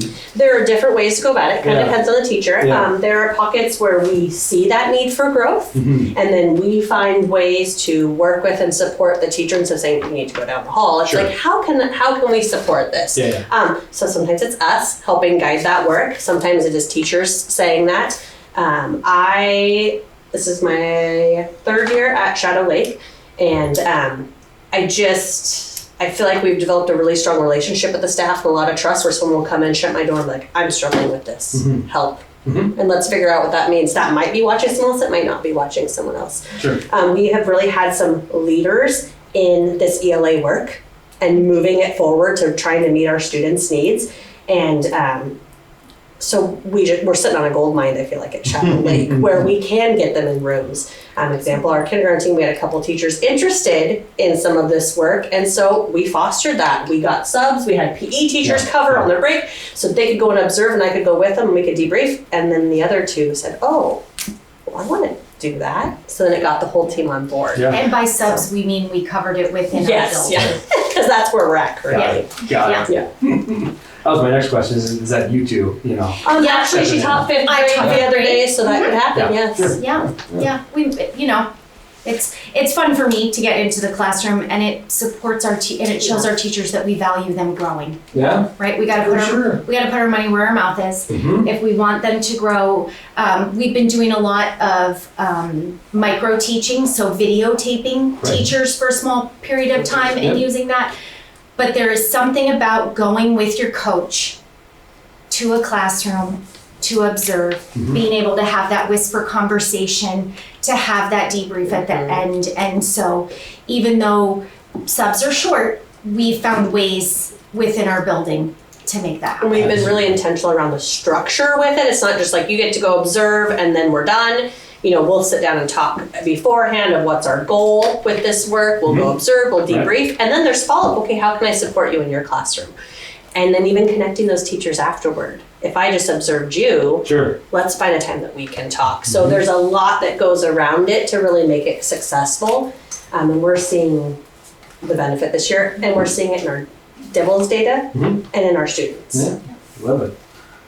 I'm going to go all the way back to the beginning. One thing that came out of the video for me, a theme, was do more. I heard a number of students say it. I heard a number of teachers say it too, that kids are striving to do more. Teachers are being intentional about setting expectations and communicating expectations so that kids know where more is, you know? I'm thinking back on, you know, I don't know, my fourth grade self and other observations I've made at elementary level as a parent, and do more isn't necessarily something that I see a lot of, or I think remember a lot of. Is that, you know, a lot of experience in this panel right here. I mean, is that do more attitude something that is common at the elementary level, or is that something that maybe is coming out of the work that you're doing around this? I think I said coming into this, I mean, obviously I'm 6 months in and I'm new to the staff. And I think it was already there, right? I think that this is the world's greatest summer. It is. Sure. And this staff cares so deeply about the children that go to school at our school. And they want nothing but the best for them. And they want them to succeed and to do well. And then I think I also came in and was like, here's my core values, high expectations is one of them. Like, it is 1 year plus. Let's go for big goals. Let's push ourselves. And, you know, in working with, because I had the opportunity before meeting the staff to spend time with Carly and David and really understand from them what our school needed and what we wanted and where we wanted to go. And it kind of meshes, I think the PLC Plus, even though that isn't this session, it lends itself so deeply to this work because everyone has a laser-like focus on what we're doing. Yeah. I think too, it's connected somewhat to the future ready skills. And I've noticed that really is a part of our school and staff, and that idea of productive struggle. I think that's kind of really where it's coming from, is if we just get what's next, how we've got to push, you know, we're not going to learn and grow unless it's challenging. And that's something I've seen a lot of our staff embrace for themselves, to grow themselves, but are also instilling that in their students. That's exciting. That is our time. Okay. So, thank you guys. Appreciate hearing about what you've been doing. Thank you, Tigers. You too. This is a little thank you note for the teacher. The teacher, we try to come by the next day and just to say thank you for letting us borrow your room and stuff. Little apple for the teacher. Sense of hope.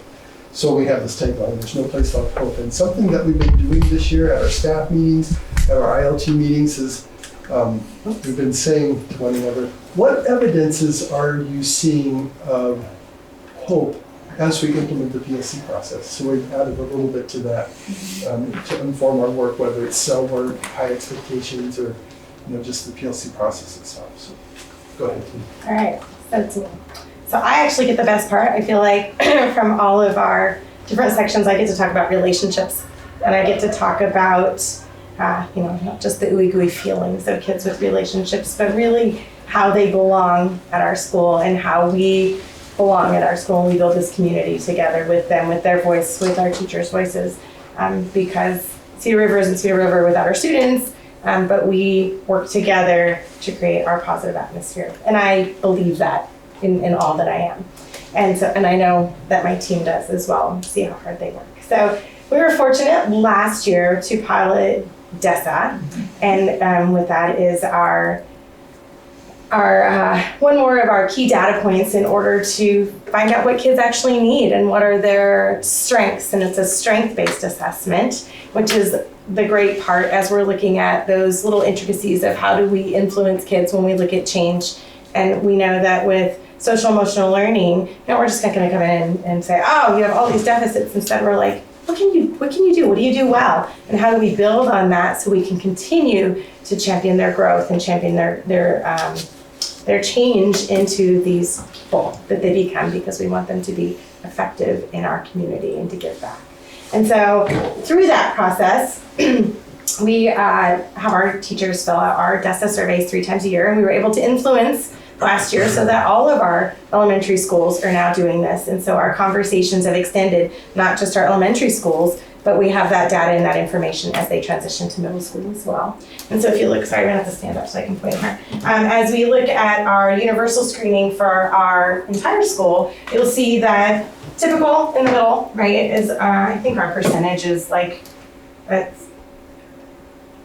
can't read that because I'm blind here. It's 61%, I believe, is what it is. And the national standard is like the center is 60%, 20% are needs, and that 20% have that as a strength. And you can see that our needs is at 8%. We're already in a really good spot as we look at what strengths our students have. And that allows us to really focus on intentional interventions to support growth in students.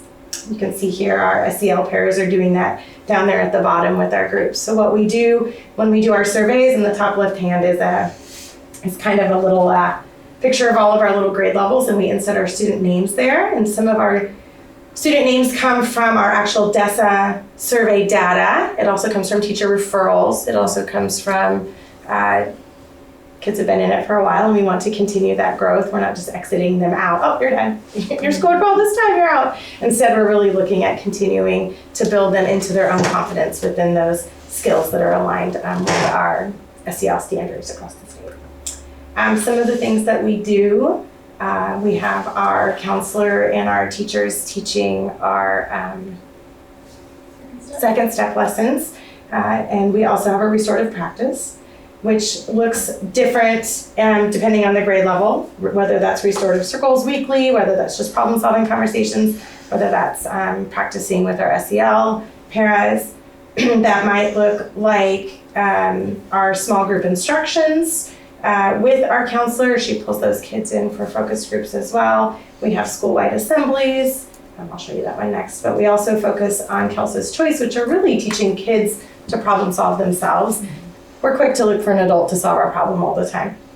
And we decide, is it a big deal or is it a little deal? How are we influencing those kiddos who recognize that they can be a problem solver and that they're just not reliant on the adults around them, but also to be the activator in that change as well, and to own their mistakes. We're not asking kids to be perfect, but we are asking them to say, okay, I did that. What do I need to do differently next time? That's been a real challenge this year when we look at some of our grade levels.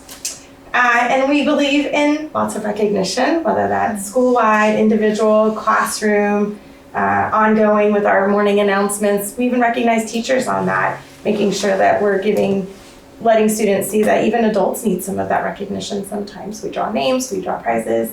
They just had pizza with the principal. And so all of that is part of belonging when you look at how we, again, come together as a community and create that culture. Again, we have our Future Ready Skills of the Month that we have our students who are recognized from their classroom teachers, PE, music.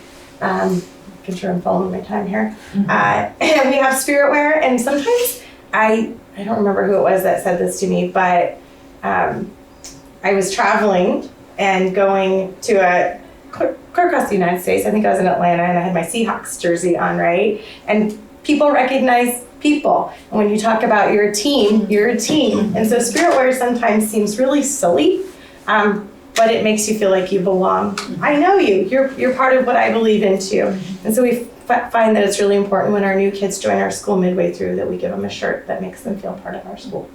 And we also have our community members coming in to extend that. You can see our little kinders learning about our fire safety down at the bottom.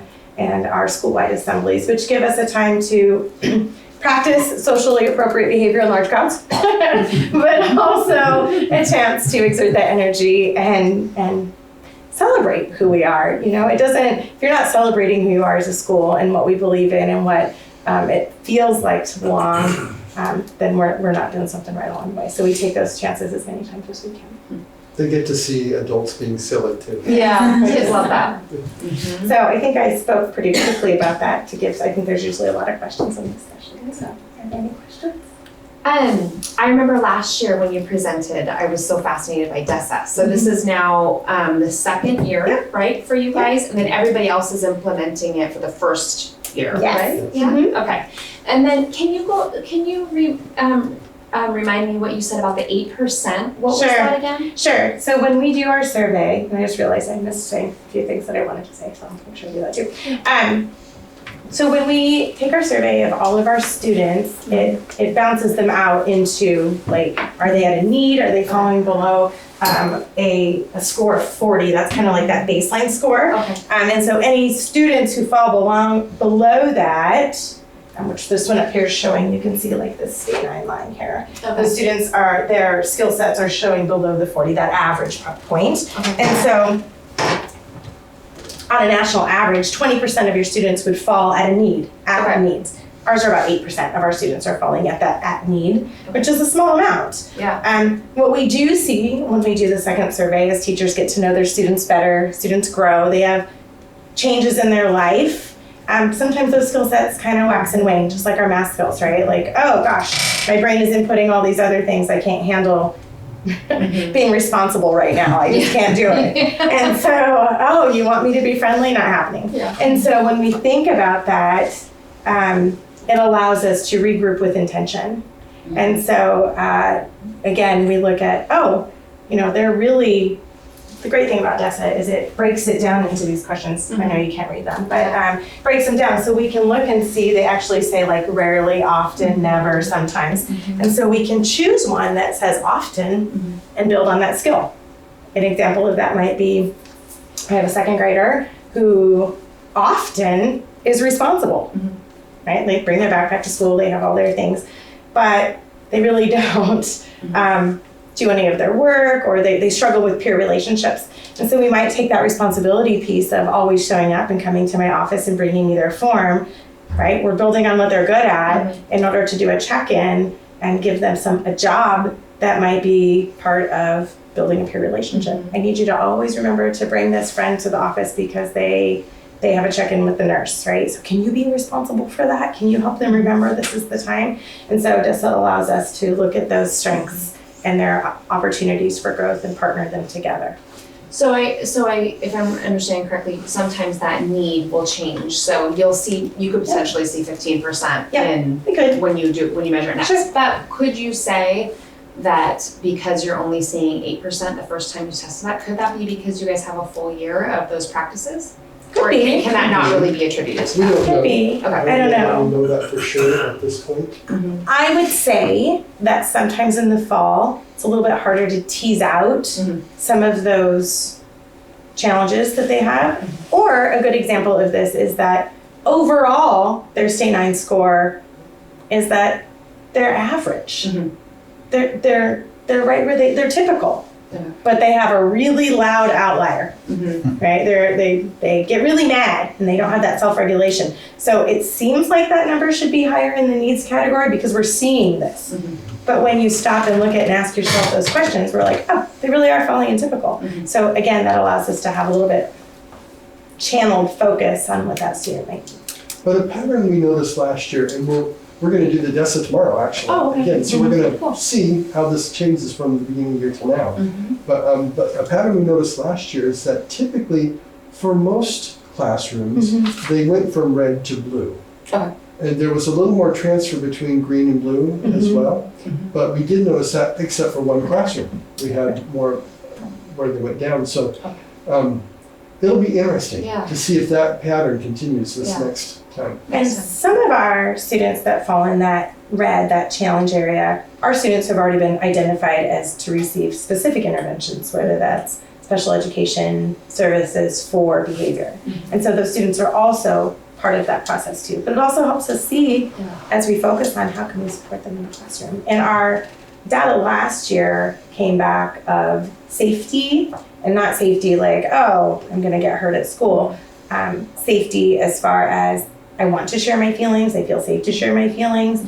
And so how can we support that? And part of that has been through our restorative circles or spending time in classrooms or helping teachers build class meetings and focusing on that, especially when they look at, okay, which of my students never come talk to me? Yeah. Which of my students don't share their feelings? And that will also be teased out through some of this.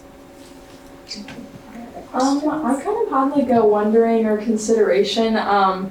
It kind of just made me think when you were talking about like belonging in the community outside of school.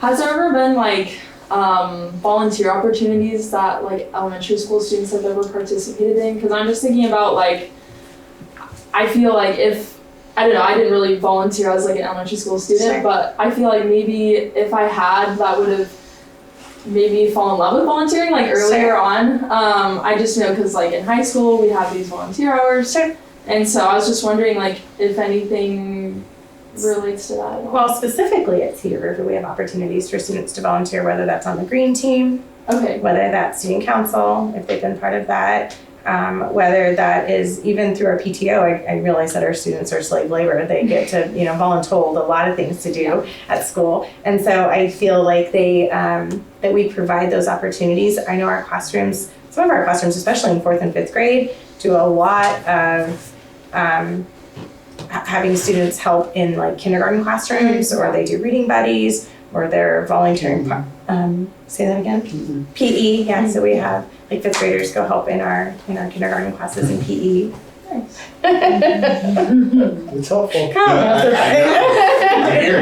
It's great. And so in some of those, we find that our kiddos who have challenges, a couple of years ago, we had a student who was fluent, is still fluent in Russian, and he was able to help our new incomers just learn specific things about how do I ask to use the bathroom, or how do I tell the teacher that I need something. And he was a student who needed that opportunity to be a leader, right? And so we can partner those things with our volunteers as well. Tina, you said you had something that you remembered That was about the safety piece. Yeah, thank you. Any other questions? Is Kelso or Kelsa? Kelso. Kelso. Is Kelso, so I saw that same diagram with, I think it was Rock Creek also. Yeah, I think most of our elementary schools use it. Is that part of DESA, or is that just another tool? It's another tool. Okay. It's really a problem solving tool. Most of our recess pairs have it on their badge too. So if they're at recess and they're like, so-and-so took the ball from me. Like, what did you try? What ones did you try? And there's examples of like walk away, ask. I don't know if you can actually read it on here. I know it's hard to see. Talk it out. Take a break. What is it? I can't see some of them. Ignore it. So there's some different pieces, and then the first part of that is actually to identify, is this a big deal or a little deal? If it's a little deal, what 2 things did they try first before they went to ask an adult? And Clay actually taught those lessons. There's lessons that go with Kelso's Choice and how to use it with all of our kindergarten classes. And she did that last year with kindergarten. And then at the beginning of the year, she does a school-wide video so we can share it on our morning announcements to remind them how to do it. PTO made us a big outdoor visual. So there's a kids big can go giant wheel. Yeah. I guess my last thing was I had never heard of a restorative circle, and I thought that was very interesting. Since is that like a recent thing, or has that been kind of implemented for a while now? I think restorative practices aren't new per se. I think the term restorative circle, especially in elementary school, is pretty new. Okay. I know they do it at the high school and the middle school as well, especially when we're looking at more extensive conflict, but it can also be used to build community as you build trust. When you can practice having conversations about what kids like and where do you like to, what kind of foods do you eat, and practice that practice of having conversation, practice of listening to each other, have a process for that. That allows us, when there is something that's hard, allowing to have that practice of communication for harder topics to resolve it and to let students use their voice to say how they feel. And so that's kind of how we use them in elementary school. And you've seen students are improving fairly well from that? I don't know if I could say, I think it's a tool that we use for problem solving, for building community. I think kids love it when I come in to do them. They're very excited. Yeah. I think they like to have a chance to be listened to and know that you don't have the talking piece, you don't get to say anything, it's my turn to talk. And so I think they enjoy that part of it. I think it also, when they do have something hard to say, they feel a little bit more vulnerable to say it. And you see that as you go through the process. So if you're talking about vulnerability, yes, I've seen that students are more apt to say, you know, I don't have any friends at recess to play with. When we talk about what's your best thing to do, you know, they're able to say those things as we go through the process. When it's a conflict, both kids need to be ready to do it. You can't just do it all the time. It's one of the things we found with the older kids, probably why you haven't seen it. It happens at the high school, but you probably wouldn't seen it or heard about it. Whereas we're using it as more proactive to build the ability to have a practice of being able to talk. And then when something does happen, we can go through those motions. And so it's not just, when something happens, this is some isolated way of problem solving. It's just integrated. I think there are some teachers that have been working in a more proactive way at the high school in some programs where the focus really is on that community building. So you might see that a little bit in those programs, but not as widespread. And others, we're only 2 minutes.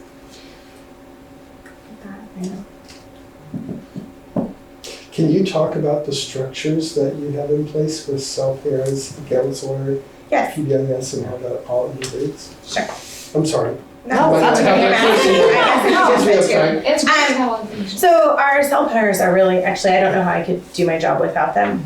I think that they are integral in making those connections. They're out everywhere, right? Like they're where I can't be some of the times. And so our counselor and myself and our self-pairs meet on our Fridays. And when we meet, we look at all student data and look at how our groups are, Clay and our SEL pairs look at who needs what.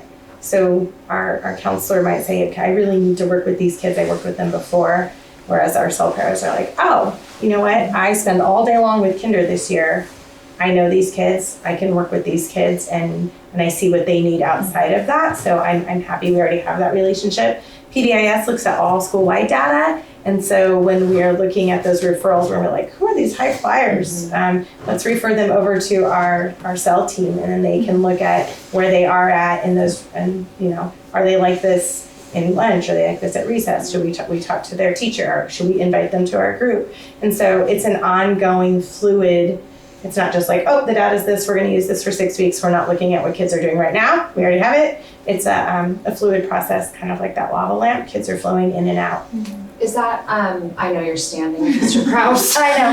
And things get real tense when that happens, but is that as a result of PLC Plus time, that you're able to do that now, have that time to Yes, because my time isn't always just delivering PD on Fridays now. And so we're able to build that time into our conversations with our self-pairs and our counselor. Thank you so much.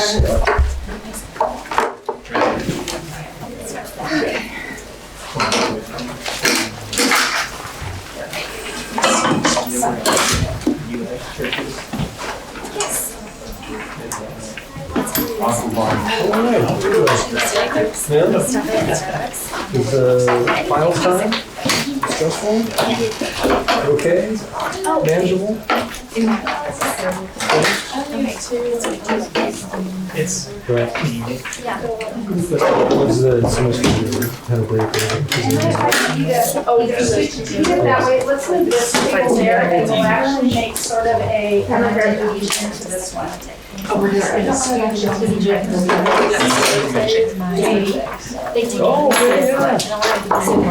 Great. There we go. Emma is helping me. There we go. So make sure that they have a second sit right here, and Mary's gonna sit here. We're all gonna be super happy. I feel detached. Should we like butt our tables up against yours and or something? Well, only if you want to touch. With tables.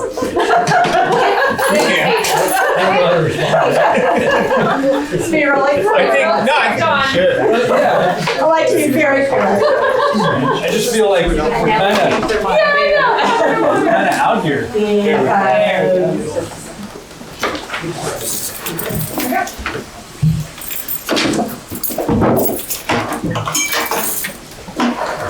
Hi, family.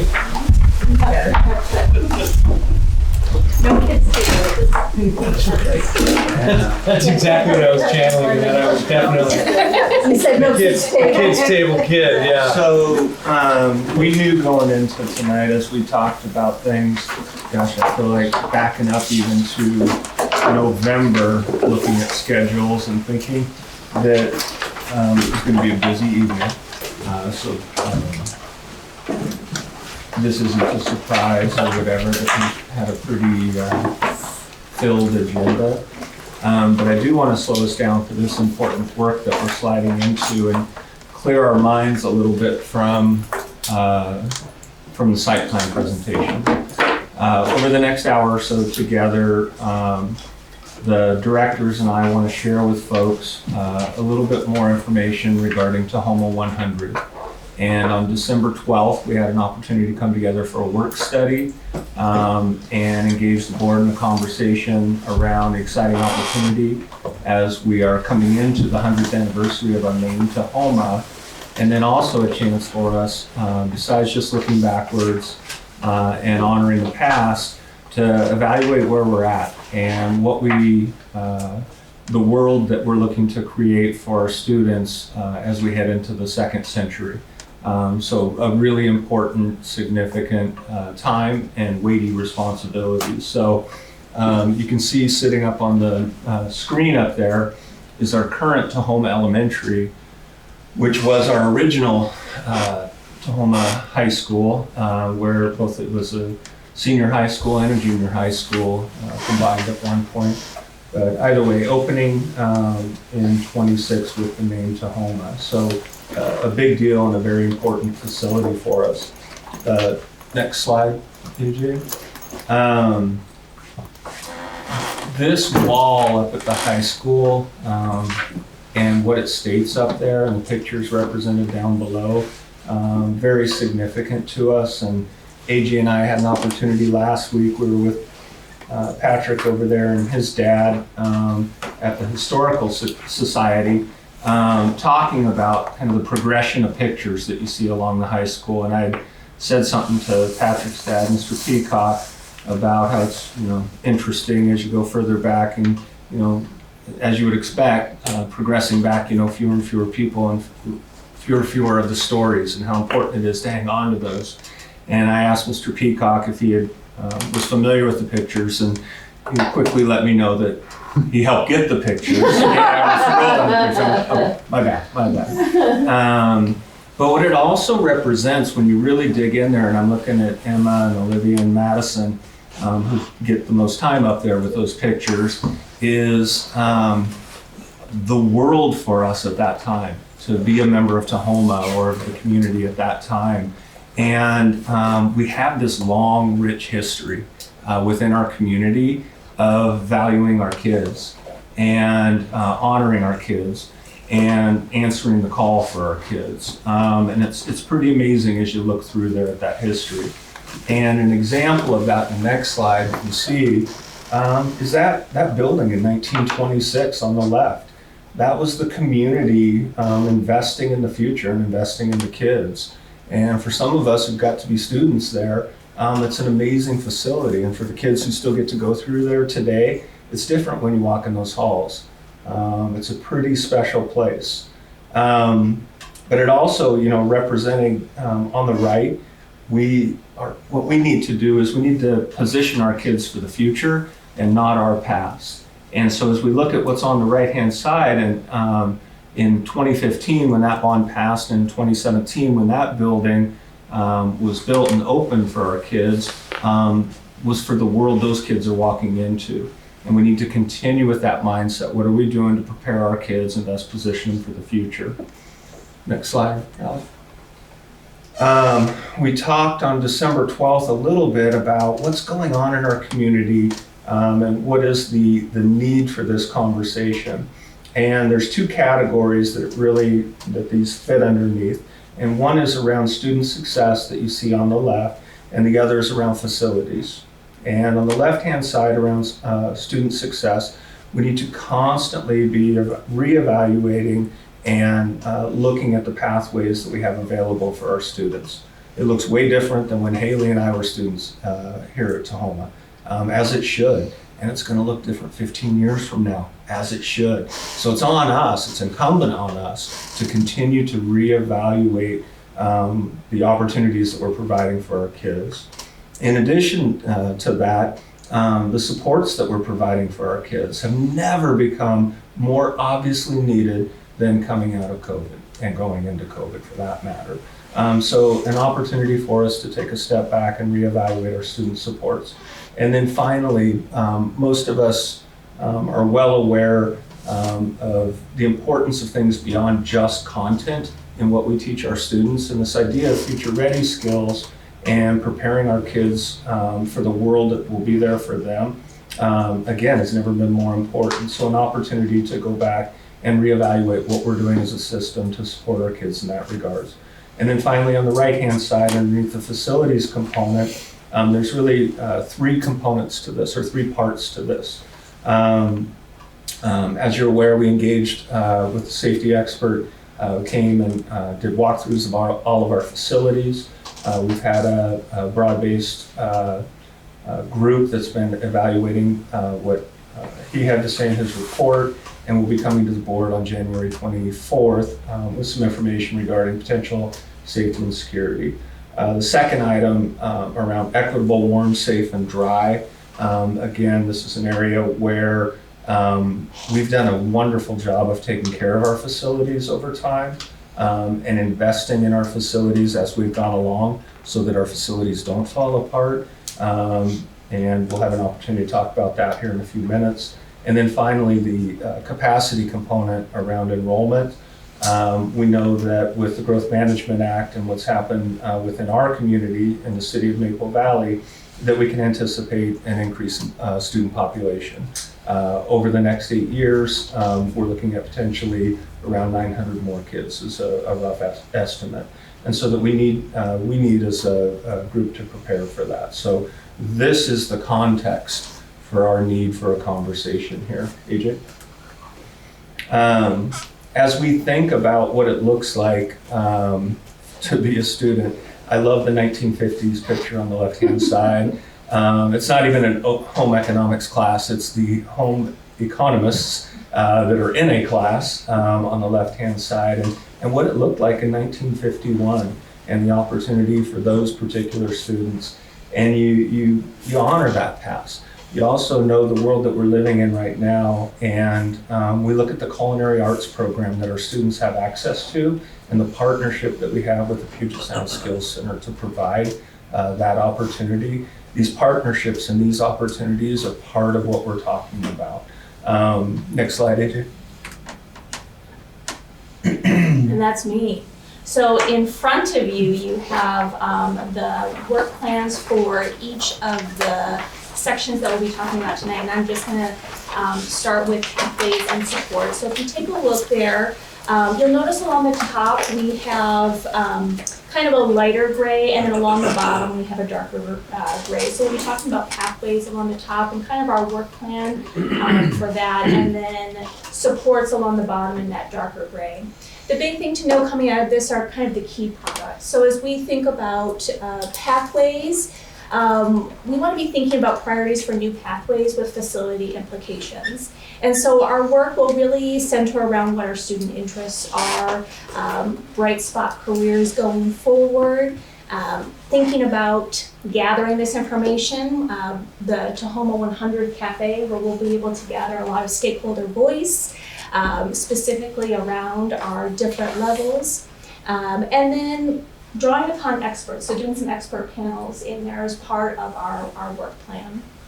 As we think about the support component of this, we are thinking about tiered student support structures and evaluating that, looking at a multi-year arc for that work, and then thinking strategically about investment priorities. So for this, really evaluating our programs and supports through special services, but also our alternative programs, and how are we best working to meet the needs of all kids in our system so that our pyramid doesn't become lopsided. So really just thinking through all of those, and again, always with lots of stakeholder voice, and coming to the board with what we're learning, and helping you to help us think more deeply about pathways and supports.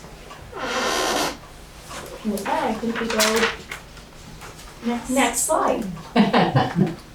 So I love this slide because it spotlights our students. And as we think about our students and we think about that opportunity that we're really trying to create for our students, it doesn't, while that step from 12th or 13th or transition students at age 21, wherever you step out into the world after you leave Tahoma, there's that culminating spot, and we obviously want every single door open for students that they want open for themselves, right? But it starts at kindergarten. There's magical moments across every single one of our school years. And as we think about what we're trying to create, Mike mentioned it earlier, while core content and those academic experiences are really important, there's stuff you have to learn to be successful, and we get that, but it's a heck of a lot more than reading, writing, and math. And when you look at what the skills are to really be successful, it's a lot of those things that aren't tested on a test, right? It's being able to get along with others and work productively. It's, we talk about our future ready skills, and it's certainly those, but it's more. And it's every teacher really believing and teaching too. There's bigger outcomes than just the content that they're teaching.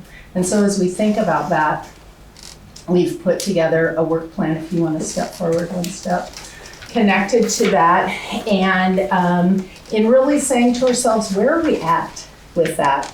We've had this belief about bigger district outcomes since the 1990s, and it's gone through a number of different iterations. And in 2013-14, actually, that moment of refreshing our district outcomes into our future ready skills. But we still have steps to go in really realizing that across the board, and really realizing that for every single one of our students. And so as we think about the work plan, you'll notice some pieces there where we're really trying to ask ourselves, where are we at? And where do we still need to make strengthening moves? We're also really excited about the fact that one of the early activities to engage with our community is going to be another community cafe. We found that strategy to be so incredibly effective in bringing together, my secret goal is 400. My stated goal, right? I'm hoping, in prior times, we've brought together anywhere from 200 to about 350 people in the cafe. And so as we think about our most recent one, which actually was online, that was an experience, right? But we're going back in person, super excited about that, and targeting March 2nd, and we'll be getting out invitations, and you guys will AJ's making us some wonderful little postcard-sized invites, and I'm going to sprinkle them heavily because the way that we get people there, it's through personal invitations to people that we know want to have a seat at the table to engage in really important conversations about what do we want our school system to look like going forward. And this is going to be such an important opportunity to really think deeply about that. We imagine people being able to give us a preference in their RSVP as you get their invitation to let us know, do you want to focus in with your conversations that evening around elementary, middle, or high? So it really is inclusive across all the levels. And we'll be thinking deeply about what's our portrait of a graduate. And when I say graduate, we're thinking about what's that portrait of that 5th grader going to 6th grade, right? That 8th grader going to 9th grade. That 12th grader or that transition student stepping out into the world of learning or work after Tahoma. And we'll be thinking about, what's the knowledge, skill, and abilities that we really think are so critically important for that graduate at that level, and what are the essential experiences and essential outcomes that we want to ensure happen. So really a very authentic opportunity to reach back out, thinking deeply about the things that are most important to us. And that will help springboard into some of the strategy sessions that will then go on in trying to put together a multi-year plan. Again, how do we strengthen things? Mike also used some words earlier on that I think really speak to me. It's not for our past, it's for our students' future. Mm-hmm. And so how do we have that look ahead and trying to envision the future and what they need? So wonderful opportunity, we're excited about it. I think as I look at what's up here and listen to Dawn talk about it, I think about our current future ready skills, and I back up to our outcomes and indicators and the experiences that I got to watch Dawn lead with our community, and how energizing it is and what developed into our future ready skills and then the next iteration of our future ready skills, and listening to our community and the business owners in our area share about what they need and what our students need is pretty energizing. So next slide, AJ. I think another component, if you think about that bucket on the right that I started talking about, the 2 buckets, certainly one of the components is around safety and security. And I put this picture up there, or these pictures. The one on the left is hanging at the district office, right next to Scott and Tracy's office. And you look at the Hobart School in 1916, and what was the expectation of our community, and what was the need around safety and security. And clearly it's a different expectation and need than what we have today. And on the right-hand side, what you see is part of a presentation from Scott Rose regarding secured vestibules and entries, and what is the expectation in our community around our buildings. And that'll be part of what we need to answer. And I'll turn it over to Kyle. Yeah, in the next slide there we have just kind of the timeline moving forward, where we've also been with the Safety and Security Committee. I had the pleasure of working with 30 people from both the school district and the community, and coming up with some things that we'll be bringing to the board on the 24th of this month. So I don't need to dive completely into what that will be, but just so the board knows that we'll be having that brought to you on the 24th. And the reason you really don't see much into that September and December is because the committee's work as a group is mostly complete. That which I'm very excited about, and having that many people come together and work through some really tough conversations was great.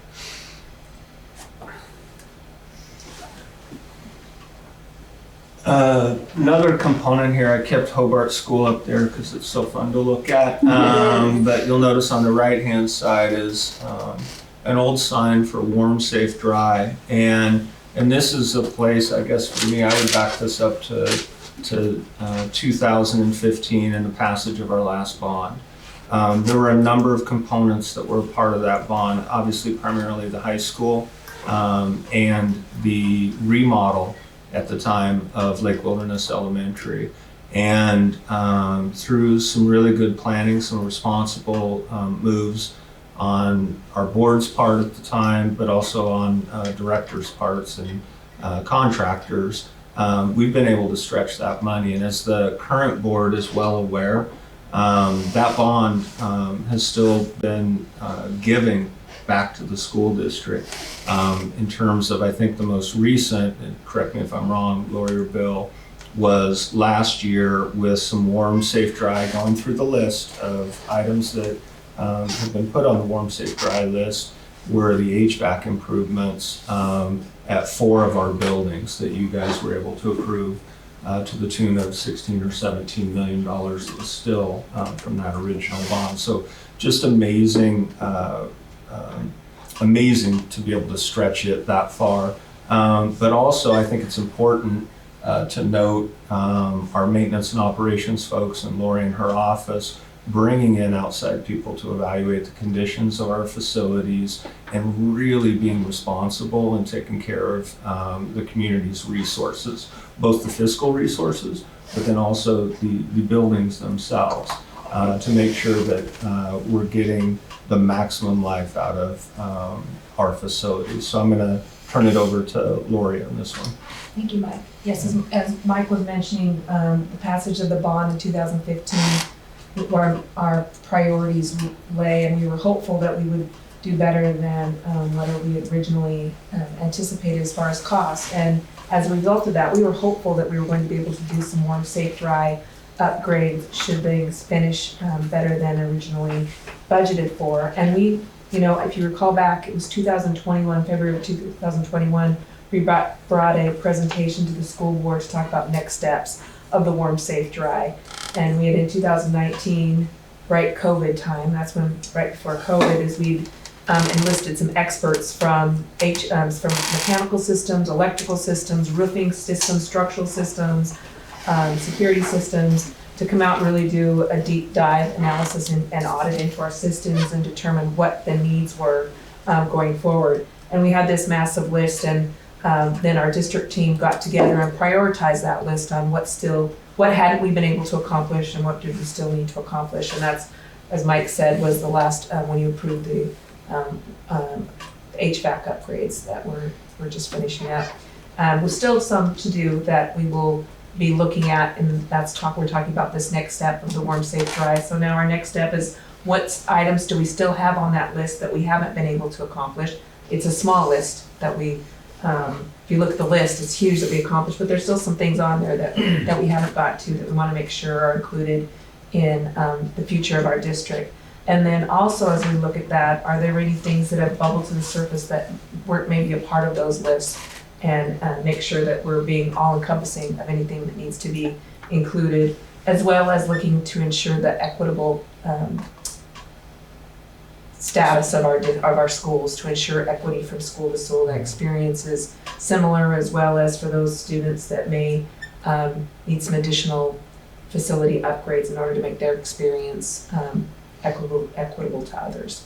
So what you're seeing in front of you is a plan that will be part of this facility and housing proposal and conversation that we'll be bringing to the board.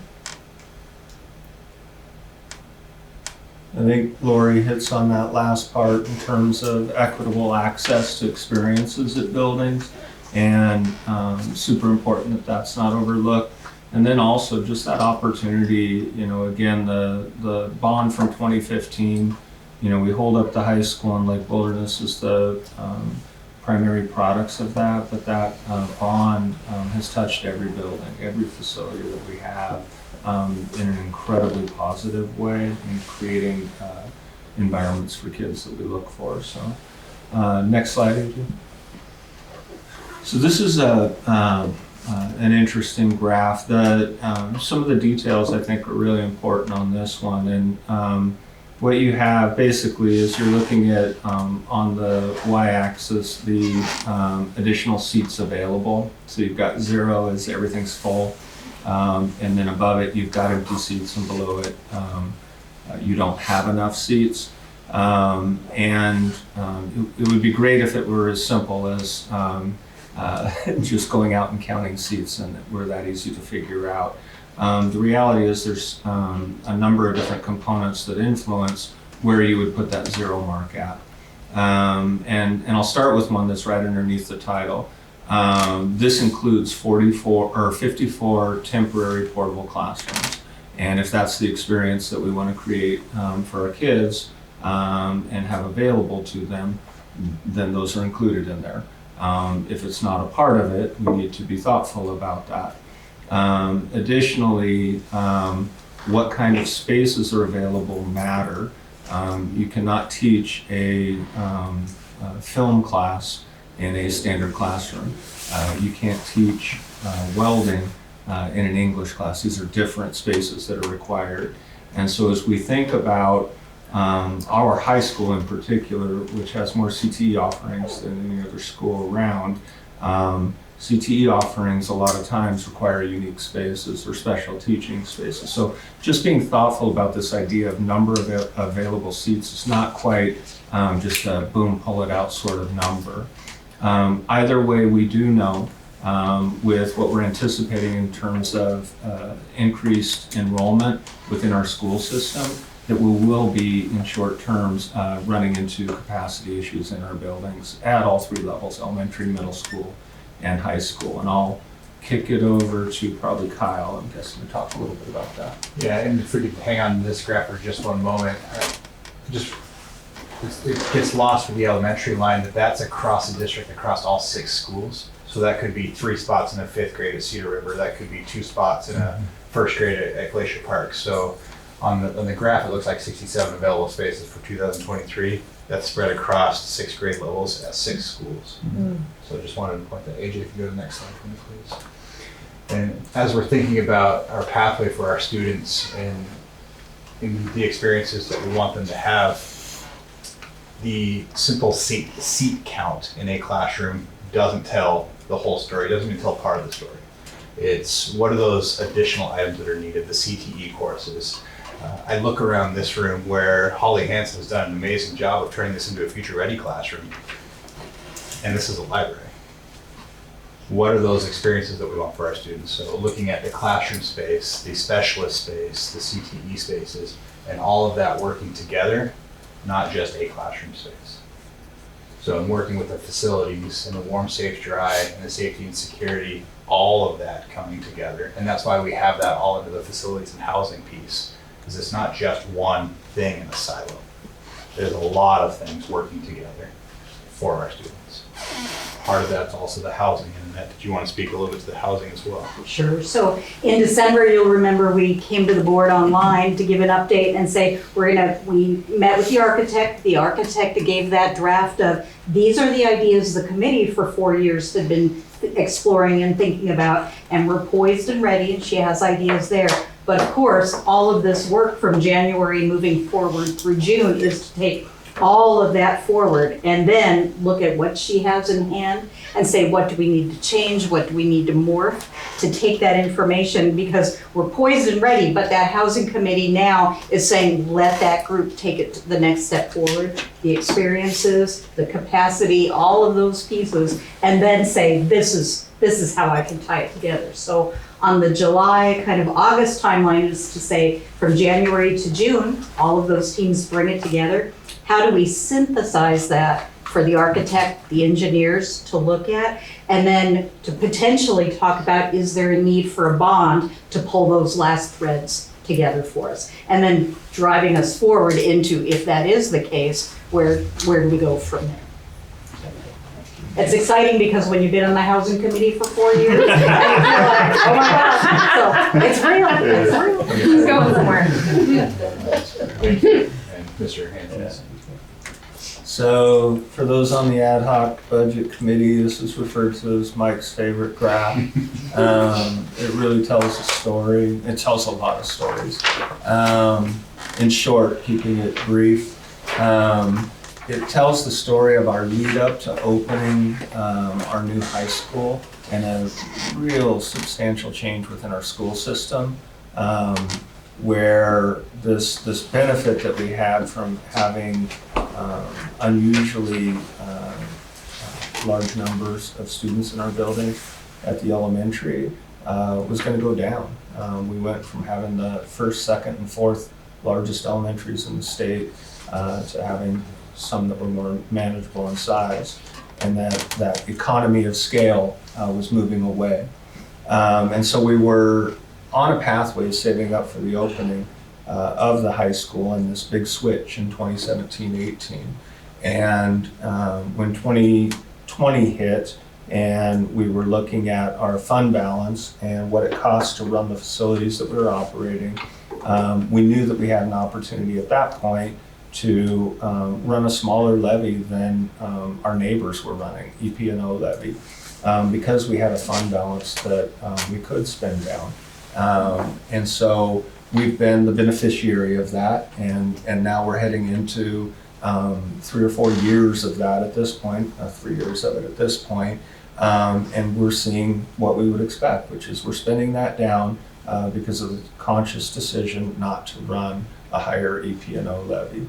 As we play this out and we start to think about what is Tahoma going to look like in the next 5 years, the next 10 years, we also know if the need is there to add facilities, we need to be thoughtful about that economy of scale changing again. And so this conversation doesn't happen outside of the context of also thinking about our fund balance and our financial position. So it's important for us to keep that in mind as well. The next slide, if you don't mind. Okay. I'm going to turn it over to Bill to talk a little bit. We're going to talk about two things today that go hand in hand with each other: increasing opportunities for our kids and our fiscal stewardship. So as we plan to create additional opportunities for our students, the district has to maintain our fiscal stewardship by continuing to maximize every dollar that we receive, while at the same time providing clear communication to all Tahoma stakeholders via regular fiscal reporting, the standard audit practices that we're already doing, and a mindset of continuous improvement to our financial forecasting methodologies. I'll pass it to AJ to talk a little bit more about how we are communicating these. Yeah, so just when we talk about stewardship, just as important as making sure we're being responsible with those dollars, also getting our stakeholders involved in that process too, and giving them clear, simple information on the way our budget works, and then also making sure that's a two-way street where we're getting their feedback and their input on the budget. Bill mentioned a little bit about the ad hoc budget committee being one of our groups that's currently meeting, which is just a really wonderful group of people that have all come in with unique perspectives about our budget and the ways that it gets spent, and coming with a lot of great ideas. And soon they'll present some questions and considerations to our board for you guys to be considering as we head into our next budget cycle. Some of the other pieces that Bill and I have worked on is the development of our Budget 101 page that we launched last spring, really just trying to find new ways to make our budget more accessible to all of our stakeholders so they can get engaged no matter what level they want to dive into the numbers at. Also the updates to our levies pages, and then annual communication around our budget adoption each year, and then our annual audit as well too. So finding those opportunities to communicate the financial impacts that are occurring for our district, and making sure that we're making those accessible to our community as well.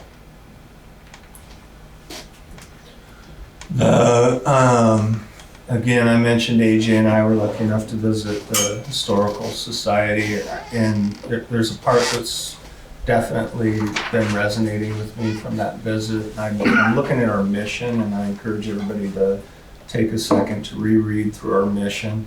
And again, a mission is your reason for existing. That's why we're here as a school system. And just read through that. And I'm thinking back to this document that Mr. Peacock gave AJ, and it's got several different paragraphs to it. And it was written by the 1926 graduates of then Tahoma Union High School is what the name on it says. And this final paragraph, you read it and you're just like, I don't know, I feel like there's drums playing, and it's like, I don't know, chariots of fire going on. It's pretty impressive. And then I think about those kids and this mission. This mission resonates with those kids. And this mission resonates with that picture from 1951. And it resonates with our kids from 10 years ago or 15 years ago that we had. It resonates with our kids we have sitting here in the room, and it's going to resonate 10 years from now. That's what we're trying to do. How do we do it, and what are the experiences that we can create? That changes over time. That piece is different. Our vision for doing it's still the same. And it was pretty cool because we were talking about this earlier this week, or it must have been last week. And I loved it because Dawn brought our attention down to the values section on here, which is not the one that I always go to when I pop this up with principals. But think about what you've heard all the directors sharing tonight, and then take a look down below at those values. And all of those values are jumping out right now as part of this conversation. You can start at the bottom and think about stewardship and taking care of the resources that we've been entrusted to begin with the students. That's our number one resource that we get entrusted, and it's a colossal responsibility. But you start to add on the fiscal responsibilities, our facilities that we're in charge of, the employees that we're responsible for. Pretty heady and weighty stuff. The responsibility to create the programs and pathways is incredibly big and weighty. These are big things that we've done a fantastic job, but it's on us to continue to look forward for their future, not our past. You can go through the list and we can spend a lot of time talking about it, but it definitely, those values are resonating on this. AJ, the next slide. So I would take you back to those two buckets. We're talking about those student success on the left and the three bullets underneath there, items. And then on the right, the facilities component and those three pieces. So what is it that these 6 pieces, what will we do with this? Next slide, AJ. And there's a couple of pieces that need work to move forward. And one is a levy advisory committee and a group of broad stakeholders who can help us to process through all of the items that are up there, many of them that we've been talking about tonight, to give us guidance and give the board guidance moving forward, specifically around a levy. The next piece is similarly a potential bond advisory committee. We've got information coming to us from a number of different groups. Again, we covered those tonight. They're up there on the screen. We need that information fed into an advisory committee to help advise the school board on best moves moving forward. Next slide, AJ. And, you know, this slide has been there for a little while now. And again, I keep looking back at Dawn and conversations around this, and I'm assuming Dawn made this slide and put it in because it's really good and clean and looks professionally done. But the part that just started really resonating with me tonight, looking up at this picture, are those 2 girl graduates in the middle, because I know both of them. And Megan on the left I had in class, and she's an amazing kid. She's fantastic. And I couldn't tell you what grade she got in my class. I don't have a clue, but I know she's going to have a successful life because I think about the future ready skills and what kind of kid that was. Amazing kid. The one on the right, Kylie. Kylie's one who we definitely got to know, and I know we went down to Arizona with her for a Camp Snowball conference. And amazingly, I have no clue what kind of grades she got in high school, I would guess, but I really don't know because I didn't have her in class and didn't follow her grade-wise, but she's out there changing the world right now. And you could pick through the future ready skills and just peg where she's so gifted and talented and putting her in that position, just wonderful kids. And this is our job.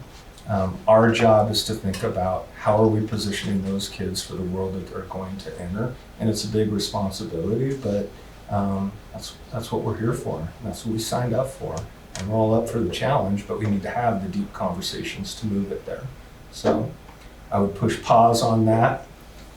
Some next steps with this that are going to be really important.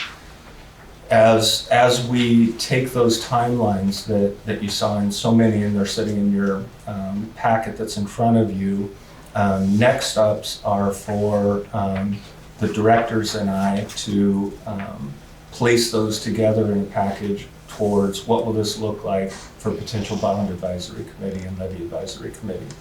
Simultaneously, President Miller and I will need to sit down and look at that timeline against a calendar of current board schedule, as well as what's needed in terms of the ability for the board to have good discussions at work studies around those two items and the opportunity for directors involved in the advisory committee to come and share with the board. Additionally, board engagement around each of those groups is going to be a critical part, and for us to sit and identify here's the needs and to engage with the board in conversations around what makes sense for each board director's engagement and moving forward. What we're looking for in terms of a timeline is having a real good idea, bless you, by June of what things might look like, and bringing a potential package, if it works out that way, before the board is in September. So that's where we're at right now. Are there any quick questions from board members or anybody else who's sitting here? Emma? So you talked about the levy and bond advisory committees. Would that take the place of the budget committee, or would it be all three? No, the budget committee that we have, and like we talked about at the last meeting, definitely have an interest in folks who run that committee. If we have a levy advisory committee and people have an interest in continuing on, those folks now have the background that we would love for them to continue on in that regards, for sure. So, yeah, good question. I have a very quick question. Yeah. I apologize if I didn't see it on here. Do we have any plans to look for examples of innovation beyond our community? I know we're going to gather ideas from the community, but is the beyond the community part of this? Absolutely, and that's the part we didn't mention on this that I should have, and that's my bad. When we did the Tracy activity that I can't remember the name of, the Compass activity, we went through your guys' feedback on that particular part. What you saw was overviews as opposed to in the weeds details, but yes. I saw expert panels in there somewhere. Yeah. So that would be part of that. Potentially, yeah. I'm good. Lori, anything to add? I don't think so. Dawn, anything to add? Annette, anything to add? Everybody's like, no. Tony's face. It's very thorough. Yeah. Yeah. We spent a little bit of time on it. Awesome. Nothing else. Good. Okay. Obviously more to come, and Pete and I have a lot of work to do in terms of scheduling and planning some things out. And I can't give you an exact date on next update on this particular one, but when I have one, you guys will obviously be the first to know. So thank you to all the directors who've invested a lot of time and energy into this. Amazing. Very appreciative. So thank you guys. Thank you. Cool. Pete, turn it We'll over adjourn to at you. 7:48. Okay. School board members, we have first reading for sexual health next week. I know sometimes you guys like to just be able to maybe just do a quick little page through of the materials so you're not getting like sprung on it for the very first time when the team is in front of you. So AJ was so kind because they're pretty heavy on the material. So if you want to take a set to do, you just kind of flip through a little bit. Not the Lord.